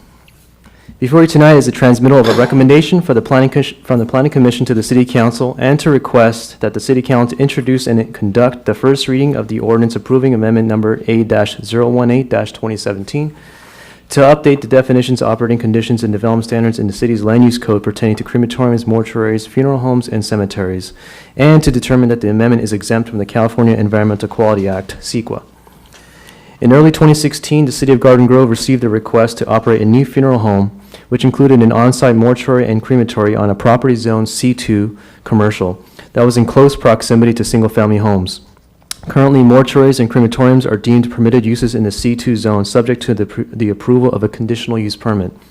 Throughout the public hearing process, several members from the public attended the Planning Commission meetings to oppose the project, and many testified that the nature of the use makes them and their children uncomfortable, that they are concerned about the potential long-term physical and mental health impacts from residing and/or working in such close proximity to a crematory, that the proximity of the proposed use would interfere with their use and enjoyment of their properties, and that due to negative public perceptions about living in proximity to a mortuary and crematory, their property values would decrease if the proposed use was established at the location. Ultimately, the Planning Commission voted unanimously to deny the applicant's request to operate the new funeral home with mortuary and crematory. Shortly thereafter, the City Council adopted a moratorium, ordinance numbers 2869 and 2870, on the issuance of permits or land use entitlements for crematoriums and mortuaries. The intent of the moratorium was to provide additional time for the city to conduct a zoning study and to process a zoning code amendment to determine the appropriate zoning, development standards, and other proper regulations applicable to mortuaries, crematories, funeral homes, and cemeteries to protect the health, safety, and welfare of the community. A review of the municipal code disclosed that the city has a lack of regulations for crematories, mortuaries, funeral homes, and cemeteries, which were not a problem when the city previously had larger and predominantly agricultural uses throughout the community. Today, the city is mostly built out with very few vacant parcels of land and has become primarily residential as a community. The code needs to be revised to address negative impacts associated with crematories, mortuaries, funeral homes, and cemeteries, especially with respect to sensitive uses such as residences, schools, and parks. Some of the negative impacts include fear, concerns about long-term physical and mental health effects, interference with the use and enjoyment of residential properties, schools, and parks, and property devaluation arising from the negative public perception. On April 20th, 2017, the Planning Commission held a public hearing to consider amendment number A-018-2017.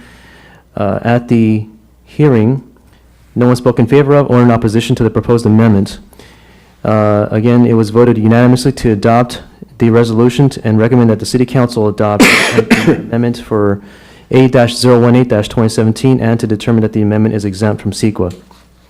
The proposed amendment will identify the zones where new crematoriums and new crematoriums with incidental funeral home mortuary uses will be allowed to operate with a conditional use permit. Additionally, the terms and definitions relating to mortuaries and crematoriums will be updated to reflect that a crematorium may operate as a standalone business, and it may include incidental uses such as a funeral home or mortuary. Currently, the municipal code allows mortuaries and crematoriums in the C2 zone subject to CUP approval. However, there are many existing C2 zone properties in the city that are within close proximity to sensitive uses such as residences, schools, and parks. This is evident in the case discussed prior where the subject site for the proposed funeral home with on-site crematorium mortuary was Zone C2 and directly abutted single-family homes to the rear. To prevent this type of future occurrence, crematoriums will not be permitted in the C2 zone. Conversely, many M1 and MP zone properties in the city where industrial businesses are allowed are not within close proximity to residences, schools, and parks. As such, any new facility with a crematorium will only be allowed with a conditional use permit in the C3 heavy commercial, M1 light industrial, and MP industrial park zones. It should be noted that the conditional use permit process allows the city to review each application individually to evaluate any potential negative impacts and to apply the most appropriate conditions of approval tailored to each project. The proposed amendment will further establish special operating conditions and development standards applicable to crematoriums and crematoriums with incidental funeral home mortuary, which include requiring any new crematoriums to maintain a minimum distance of 500 feet to any property boundary of any OS open space zone property developed with a school or park, a property boundary of any R residential zone property or any PUD planned unit development established exclusively for residential use. The 500-foot minimum distance requirement will ensure that the sensitive uses such as residences, schools, and parks are protected from any potential negative impacts associated with crematoriums. Other special operating conditions and development standards applicable to crematoriums will include the following: that crematoriums are conditionally permitted uses where a conditional use permit is required in industrially designated areas within a planned unit development zone where industrial and manufacturing uses are permitted. That any necessary permits, licenses, or other approvals to operate a crematorium as required by other regulatory agencies shall be obtained, abided by, and adhered to for the life of the project. Such required permits, licenses, and approvals shall be kept on the premises at all times. This also includes verification of periodic inspection notices and approvals by the regulatory agencies. And that any conditional use permit approved crematorium that is found to be in violation of or is in non-compliant with its conditions of approval or is found to be in violation with any regulations established by other regulatory agencies, or has its permits, licenses, or other approvals issued by other regulatory agencies suspended or revoked, or for any other reason deemed reasonably necessary by the city, may have its CUP reviewed by the Planning Commission. Most funeral home establishments in the Orange County area do not provide on-site cremation services. Funeral homes typically contract out cremation services, and the cremations are performed at an off-site crematory facility typically found in industrial areas away from residences, schools, and parks. To account for this type of business, a funeral home mortuary with no crematorium will be added as a permitted use to the municipal code with the stipulation that any such use shall maintain a minimum distance of 250 feet from any property boundary of any R residential zone property or any planned unit development established exclusively for residential use. Finally, the definition of cemeteries will be modified to clarify that cemeteries may include columbaria and that no crematorium, funeral home, or mortuary services are permitted on site. The proposed amendment will establish new parking standards for each of the business types discussed tonight. The new parking standards are mindful of and take into consideration the respective business activities that occur on site. Any uses that involve the operation of a funeral home mortuary will have specific parking requirements to account for seating and viewing rooms, which typically involve an assembly or group of persons gathering for such occasions. A use such as a standalone crematorium with no on-site funeral home mortuary activities will be treated as and parked similar to an industrial business. Therefore, it is recommended that the City Council conduct a public hearing, determine that the ordinance is categorically exempt from the California Environmental Quality Act pursuant to Title 14, California Code of Regulations, Section 15061B3, and introduce and conduct the first reading of the attached ordinance approving Amendment Number A-018-2017. This concludes staff's report, and we are available for any questions. Thank you. Thank you, Chris. Any questions of staff? Seeing none, this is a public hearing item. I don't have any cards. Is there anyone wishing to speak? Seeing none, we will close the public hearing. Questions, comments, motion? Move approval. Second it. Call the vote.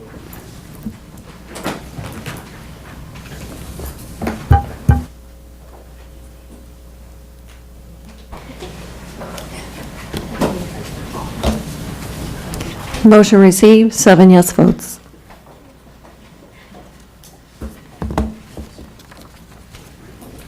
Okay, that concludes public hearings. Moving on to items for consideration. Item 5A. Item 5A is an award of a 60-month lease and maintenance contract to SoCal Office Technologies for 27 multifunction copiers. And Mr. Winston is here to give the agenda report.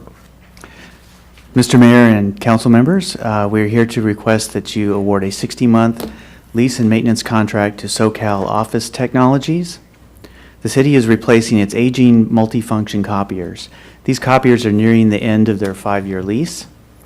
10 years ago, IT replaced its copiers with multifunction copiers, or MFCs. Since then, these machines have become an integral part of the organization's business processes. They're used for copying, printing, scanning, and faxing. Many of the machines are used as part of archiving processes that enable the organization to reduce paper storage. For the last 10 years, the city has been using Ricoh products. IT performed an assessment study with its internal customers to put together the technical requirements needed for a new fleet of MFCs. IT then put together a source selection committee with members from 3 different departments to evaluate bids submitted during a competitive RFP process. The new MFCs were evaluated based on both existing functionalities of the current MFCs as well as the new requirements identified during the needs assessment study.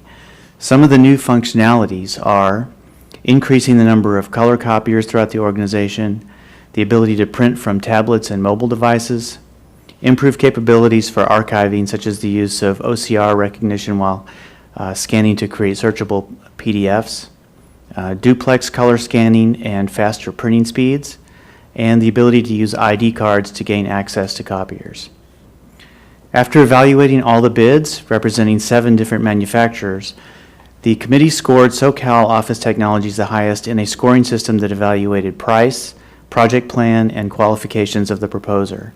SoCal Office is headquartered less than 8 miles from City Hall in the city of Cypress. Their proposal includes 27 MFCs manufactured by Xerox. Xerox was the only American manufacturer of MFCs that bid on the RFP.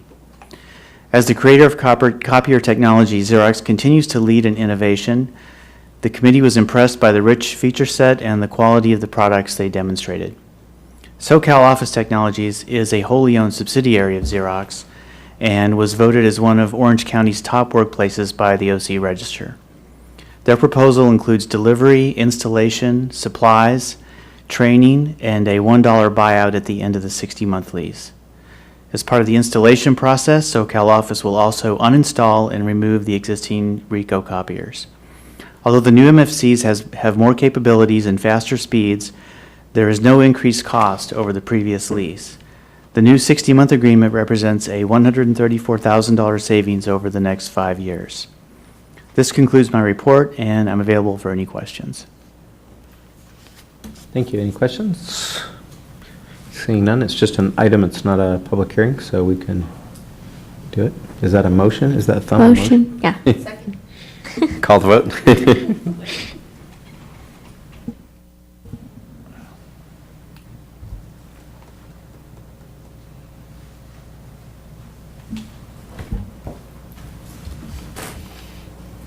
Motion received, 7 yes votes. Thank you. Moving on to item 5B. Item 5B is an approval of the First Amendment to the agreement with the County of Orange to provide forensic services.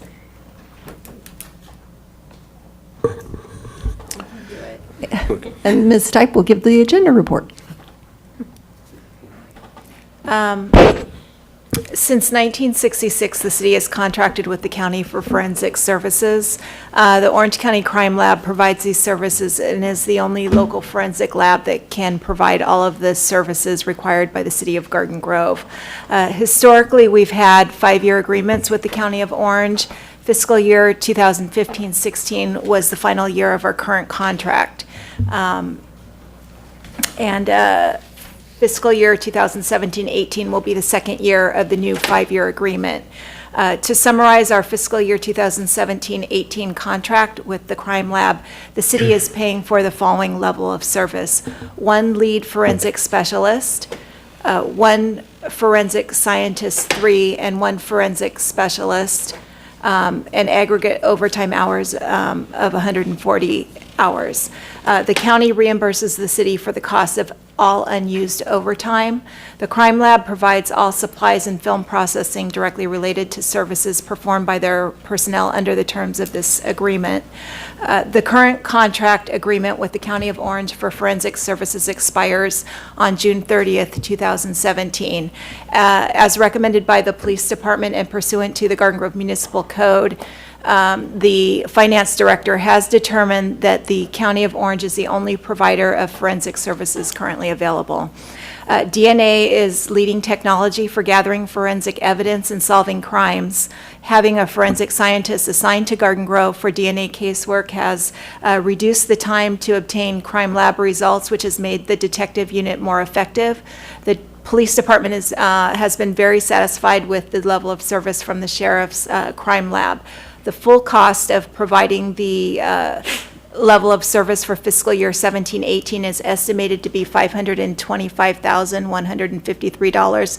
This is an increase of $58,960 from the current fiscal year cost of $466,496. It is anticipated that, it's planned that the additional cost will be contained in the proposed fiscal year 17-18 budget.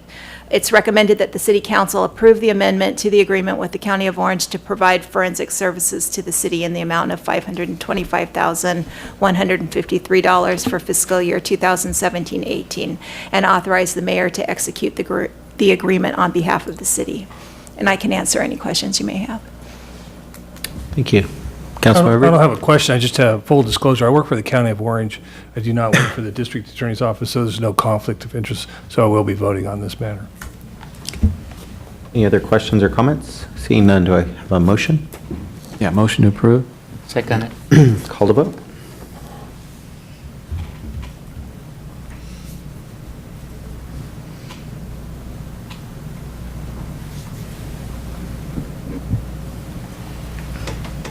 Motion received, 7 yes votes. Okay, moving on to matters 6A. Item 6A is adoption of a resolution opposing State Assembly Bill 22 as requested by the City Council. Mayor's members of the City Council, at your last council meeting, you agreed to agendize this item for your consideration. There is a draft resolution.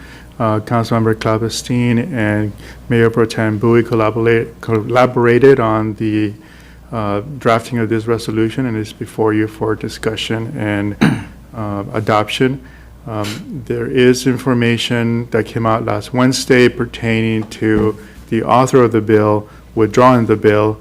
However, we checked this evening, and the bill is still in committee in the Senate. I don't know if there has been any update or any activity pertaining to the withdrawal of the bill.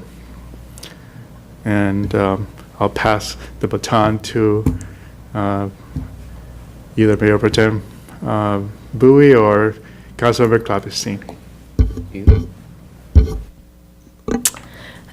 As the city attorney mentioned, I know Assemblyman Bonta had mentioned that he would like to pull this bill. Obviously, we know currently that this is still active as of this evening. I would like to see the resolution move forward, and my opposition stands.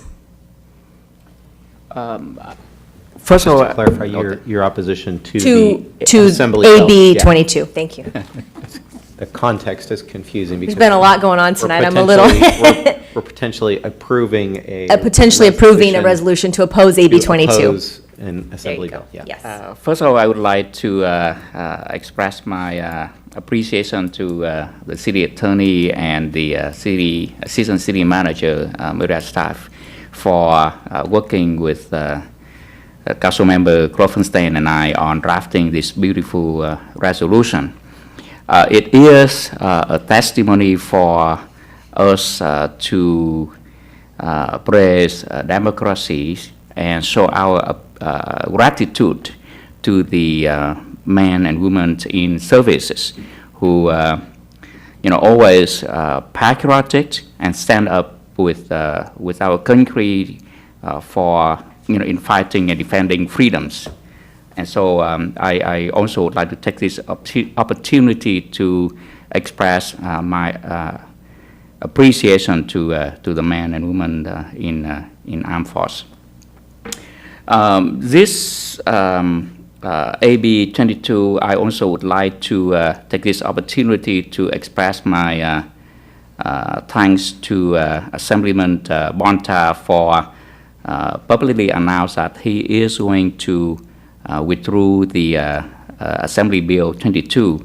However, I also understand that that it has not been officially withdrawn, and that anyone can revive that that bill.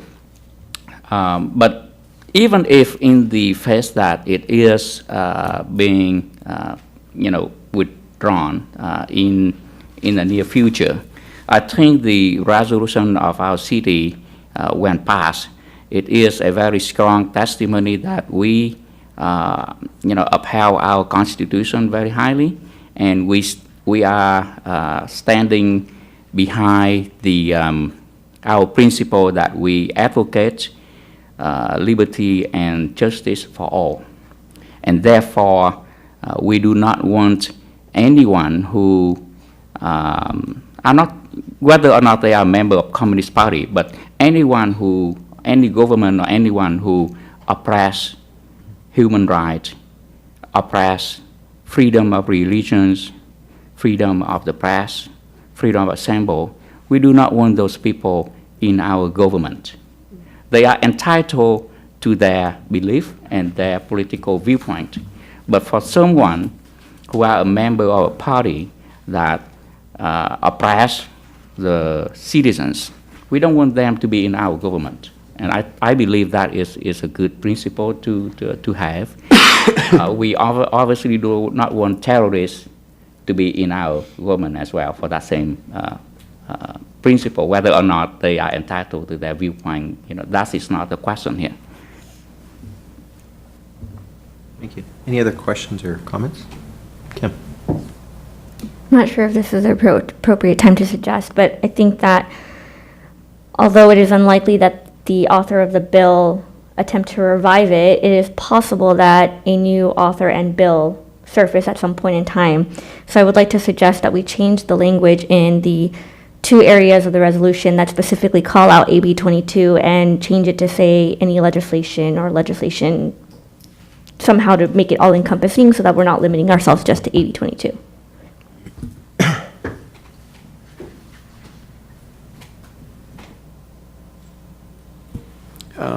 Yeah, I'm still in favor of it. I think that AB 22 is really setting us back, and I think our resolution would be moving forward. Communism stands for everything that the United States is against, the freedoms that we fought for and have gotten and got to this point.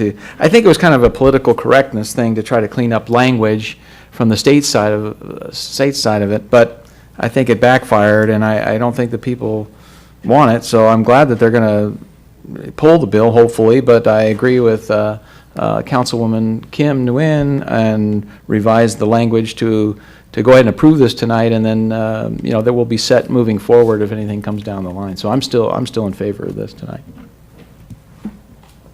I just want to say some few words, which is honoring the fallen heroes, the memorial coming up. Because of them, that we are here. They fought for freedoms. So basically, I'm here to support the resolutions, and I know that the Representative Bonta gonna pull it. It's gonna take some time, but for the future references, at least our city have resolution that we all stand for the future reference. Thank you. Mayor Pro Tem, since you kind of brought this up, do you have any objection to Councilmember Kim Nguyen's suggestion to augment this somehow to, I mean, it could still reference AB 22, but maybe augment kind of, or anything that looks or smells like it? Yes, I think it is generalizing it so that we are opposing any idealism that are in contrary to our constitution and our principle of democracy is a good. I'd like to still keep a little bit, maybe just mention it once so that they also know the history of it, but remove the repetitive mention of AB 22 just to soften it down, because that's no longer a key point, as the Assemblyman Bonta have indicated that he apologized to the community, and he stated his intention to withdraw it. So I think mention it once is more than enough, and then just generalize that, I am okay with it. Councilmember Nguyen, I agree with you. I think the changes make sense. I would like, again, as you mentioned, to have AB 22 mentioned somewhere in there, just so we know as a knowledge base where we came from and how we got to this point.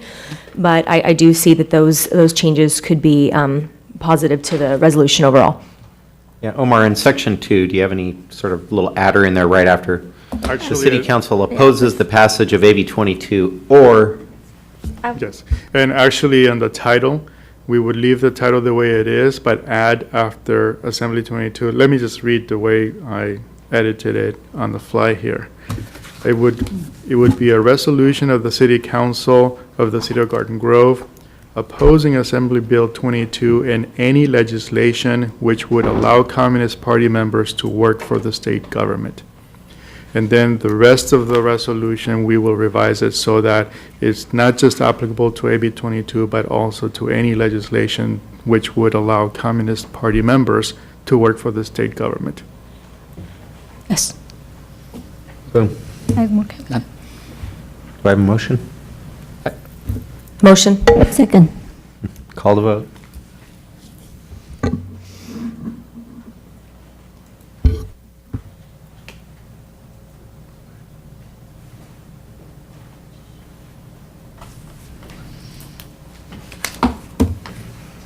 Mine didn't come up. Oh, maybe just I need to close this attachment. Motion received, 7 yes votes.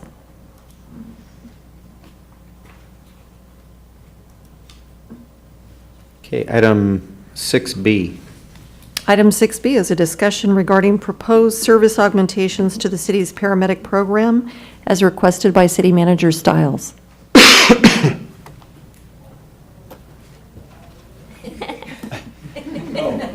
I was gonna, yeah. I'll make a couple comments about this, but I'm sure I'm gonna have to defer to the chief a little bit. This item, we brought this item forward, Mr. Mayor, members of council, because the council will recall probably over a year ago, actually, I think August 9th, 2016, last year, the fire chief brought forward a staffing proposal to the council that included the addition of three additional paramedics to the department to help with some of the workload issues that the department, of course, is having. At the time, if I recall exactly what council said, we basically said we would come back, the fire chief, finance director, myself, would take a look at what that might cost to the city and how it might impact the need for us to make some adjustments to the paramedic override tax. We said we would come back to council and share that information with you in the coming year. We've, the chief and the finance director and I have had a number of conversations about this. Of course, we had a groundbreaking today for the new fire station. We're trying to get that up and going. At the same time, you know, all the council members are quite familiar with some of the unfunded liability issues we have, some of the challenges to our budget, and sort of in consultation with the chief, the assistant finance, with the finance director, and myself, we felt it was best at this point to defer adding those 3 positions at that time. I think the chief will tell us he'd still love to have those positions if he could. He's probably going to keep bugging me to death for those 3 positions if he could get them. But what we will be doing in the context of the budget that we're presenting to all of you next month is taking a look at our paramedic override tax rate and deciding if it's appropriate to make some adjustments to that. Currently, the paramedic override tax is set at 7%. It, I think by law, it can go up to 10%. You know, some preliminary thinking or we're thinking we might need to make a 1% adjustment to that, but we haven't made the final numbers yet to determine if that's appropriate. So this report, we're just asking, this is just kind of bringing the council up to speed on what's been happening over the past year. We will, as I said, we'll come back to you in the context of the budget about any adjustments that would need to be made. But this report just is just an approve and file report if the council deems that to be appropriate, to let you know that we'll be bringing back any thoughts we have about adjustments to that. And so I think that's kind of the overall thinking of what we wanted to do. We didn't want it to just bring forward whatever we were thinking about in the context of the budget and people being surprised, because we knew, even though we've got some new council members, we also have some council members that were a part of this discussion a year ago. So I think that's an overview of what we're talking about. So we're just asking for approval and file of that report. And between the fire chief and the finance director and myself, we're happy to answer any questions you might have. Sounds good. So this is a receive and file item. Any questions, comments, or if not, then a motion to receive and file? Yeah, motion to receive and file. Second. Call the vote.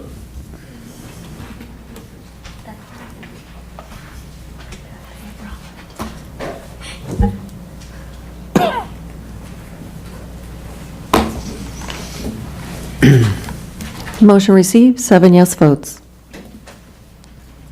Thank you. Okay, so any matters from council members, starting with Councilmember Beard? Okay, thanks for starting with me. I hope to see everybody at the Strawberry Festival festivities coming up this weekend, and it's going to be loads of fun again.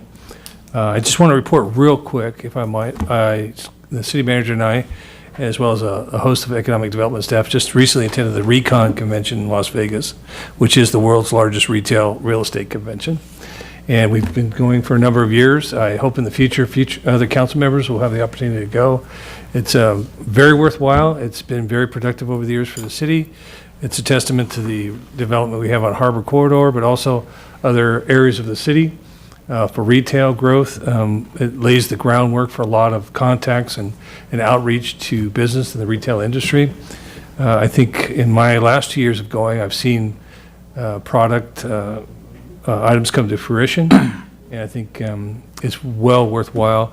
I think it's attended by over 40 to 50,000 people. It's like the Super Bowl of retail, of a convention. It really is huge. You have to go there and experience it to see the contacts, the business dealings that go on. It's done well for the city. So I just want to comment on that.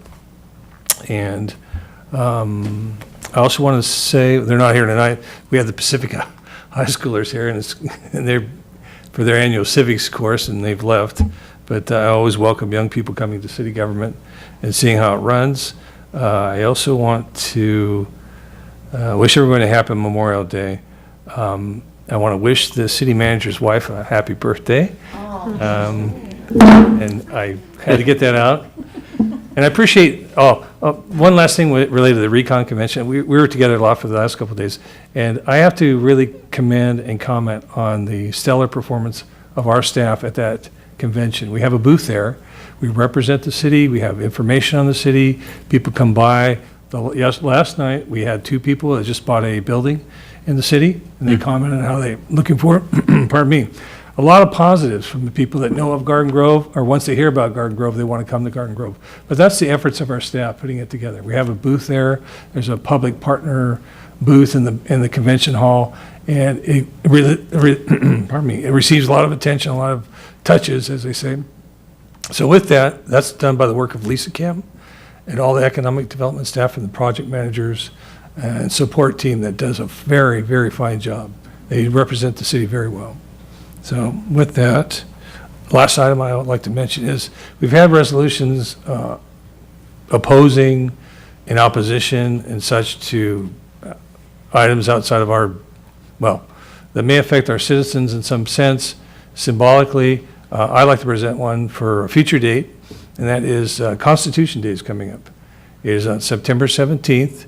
It is a day that recognizes the ratification of the U.S. Constitution. That's a positive in my book. We hear a lot about anti-democracy. Let's promote democracy. So I would like to suggest between now and September 17th that we formulate and have a resolution in support of the ratification. It was 1787. The Constitution came into being. That was the structure of our government. It's the positives for the freedoms and liberties and rights that we have as a society. So it's the structure of our government, and it'll be 230 years since that time. So I like to put my plug in and push forward, move forward with a resolution between now and September 17th, recognizing Constitution and ratification of the Constitution. I'd like to make that a motion. To agendize that for a future date. I would second it. When are you going to, want to present that resolution? Sometime between now and, give time to work on it, staff time to work on it. So maybe we want to have some recognition of it as well as a city. Not has to have to be an event, but just at least a resolution in support of that. It would be a great privilege for me to second that motion. The U.S. Constitution have always been, a topic of my amaze when I came here so many years ago. Would it, Mr. Mayor, member of council, to get the maximum impact, would it be better for us to try and work on it and get it to Councilman Beard closer to that September Yes. Yeah, 17th it doesn't have to be right deadline? away. I'm saying we could work on that between now and then. Okay. I'd be supportive of Thank that. you. But I assume they'd have to agendize this if you're going to work on it, staff time devoted to it. We'll work on the timing of that. What might make sense is to, we'll talk about it sometime in August or September. Yeah, it is already been approved to agenda, right? That's So what- we just that need was to, what we I was just need Motion to and pick a a time. second. Take I'm about action to call to- the vote in a minute. Okay. Can you do a fancy just vote, or you did. got to do a roll call? Yeah. All right. Check it out. There we go. Call the vote.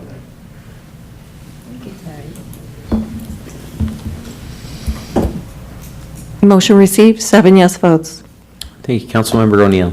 Yes, thank you very much. Very excited about this weekend coming up, Memorial Day, participating in all the activities for the Strawberry Festival, honoring our veterans and everyone that has served in any past, present position. My grandfather that I knew pretty well was in the Air Corps in World War I, and he served in World War I. Both my uncles served in World War II. One of them still alive. My nephew currently serves as a captain in the Air Force. So, so much has gone into this country, and so many lives have been lost and families to get to where we're at, so we want to keep moving that forward. I'm going to be at Magnolia Memorial Park on Monday with celebrating, honoring our veterans on Monday at 10 a.m. at Magnolia Memorial Park. That's on Magnolia between Chapman and Lamson. So come out if you're over there. And then also tonight before this meeting, we did break ground on Fire Station number 6. That's been in the works for years. I was happy to work on that a little bit when I was in the Planning Commission, and I'm glad to see that we broke ground, and hopefully a year from now we'll be cutting the ribbon and having a beautiful fire station there on west between Chapman and Lamson. It's needed. It's been 45 years since we built one, so it's going to be great. And also, just lastly, I wanted to congratulate my daughter Stacy and her husband Shamik Williams that got married on Saturday. Very proud of them on their future life together for the rest of their lives. So they had a great wedding, and they're in Florida now on their honeymoon. So congratulations. To Hohen. Just want to take opportunity to thank you to all the veterans and to remember all the fallen heroes for their defense of freedoms, and that's why we're here. And also looking forward to see everybody at the Strawberry Festival, especially who's gonna run for the 5K stump. Yay, Mayor. So be safe and look forward to see everybody there. Couple of things. First, I had the pleasure to be present at the assembly where students were recognized for saving the life of another student at Santiago High School. We will be recognizing them at our next council meeting, I believe, on June 13th. So hopefully we can get a good turnout to honor this amazing thing that these students did. Looking forward to seeing everyone at the Strawberry Festival and taking the time to think of our veterans and thanking them for their service, as well as those who are not here with us anymore. Quick shout out and happy birthday to Mrs. Stiles. And also on Thursday, June 1st, the Buena Clinton Youth and Family Center will be celebrating its quinceañera. It's 15 years of dedicated service to the Buena Clinton neighborhood. The event will be held at 12661 Sunswept Avenue from 4:30 to 7:30 p.m. The celebration will include food, games, music, entertainment, and information booths from various agencies that have partnered with the center throughout the years, including the newest partner agency, the UC Irvine Eye Mobile Clinic, that will provide free vision care services to underserved young children in the Buena Clinton neighborhood. And that's all. Stephanie. I want to wish everyone a very happy Memorial Day weekend. I couldn't be more excited for the Strawberry Festival this year. It's going to be a really special weekend. So I hope to see everybody there. I will cheer you on at the Strawberry Stomp. I will not be running, but I'm with you in spirit.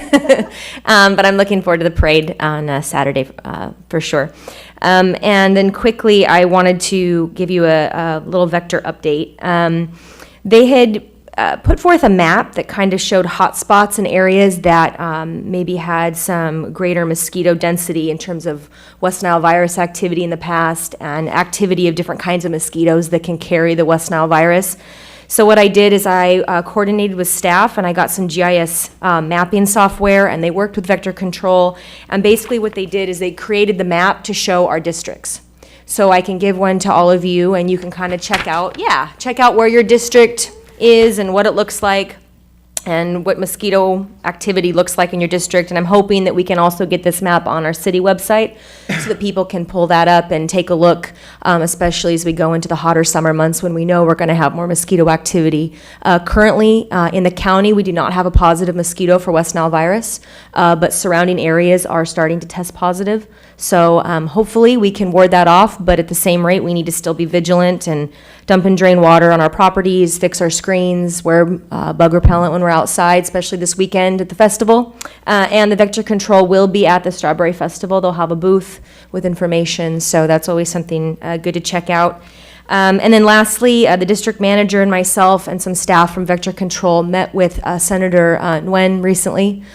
We talked about what a communication plan would look like should, God forbid, the need for aerial spraying have to take place. How do we better prepare the community and alert the community to this? We want to make sure that people have proper notice so that they can take care of their property or do what they feel is right for their home. And that goes for schools, churches, and any property here in Garden Grove and in surrounding cities. So it was a very positive meeting, and I'll have more updates on the high-risk 9 cities, which Garden Grove is one of. The Vector Control District is working with each of those cities to create kind of a game plan going forward. So more information to come on that.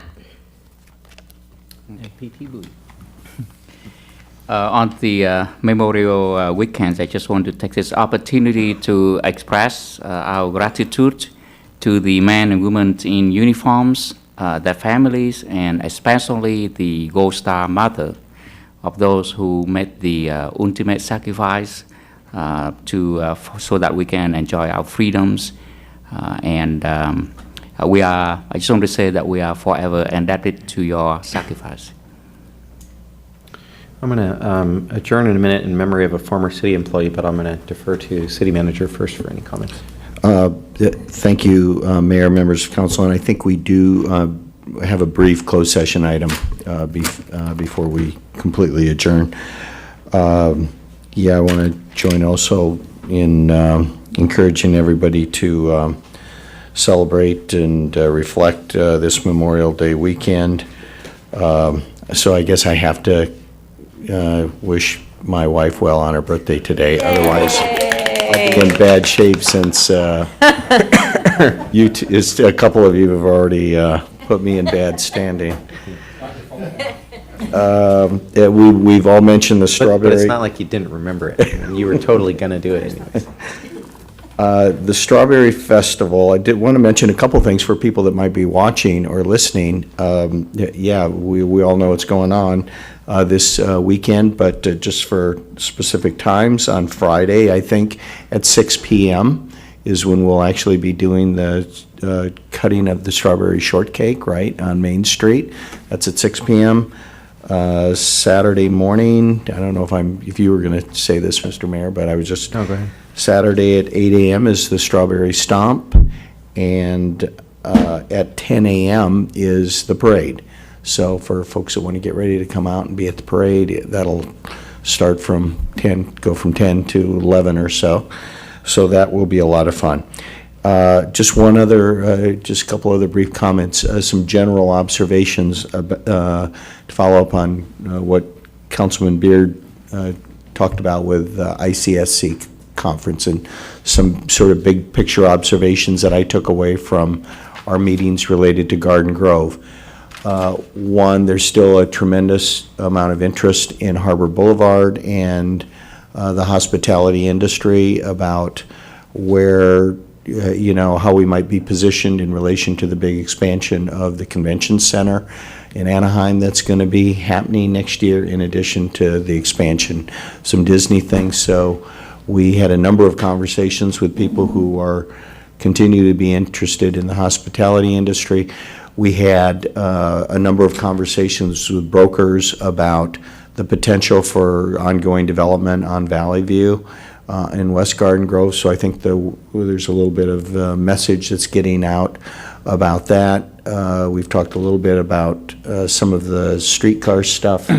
Councilmember Nguyen, where the streetcar is going to terminate in your district. And then I also wanted to mention, as Councilman Beard indicated, we had Lisa Kim and her staff just set off a whirlwind of meetings for us. And if you've been to the Las Vegas Convention Center, it's 3 giant convention halls, a north, south, and central hall. And it would probably take you 15 blocks to walk from one end to the other, and it's packed with every retailer in the United States that's there. It's brokers, retailers, attorneys, developers, everybody. And it was very interesting. Chris and I were everybody had left our booth, and we were sitting there getting ready to leave. It was the end of the day. And a couple gentlemen came up and introduced themselves to us, and they said they just bought an old building in Garden Grove. It's the old Albertsons up at Catella and Brookhurst. Yeah. Just came up to us and said, are any of you the city manager or the mayor? And, well, we said, I'm the city manager, and here's a council member. We ended up talking to them, and they've acquired the property and talked to us about, they've already put some money into the building and have plans to put a lot more into the building to fix it up. We had conversations on the Vaughn's Pavilion, which has just gotten new ownership. We had really good meetings with them about all the development that they want to do of the Vaughn's Pavilion, which was really encouraging for me. We talked about, hospitality industry down south of the 22 and how that might bridge with Little Saigon and some other things. So, just a lot of really positive discussions that we had. It was, we were both pretty tired after just a day and a half and had to get back from this.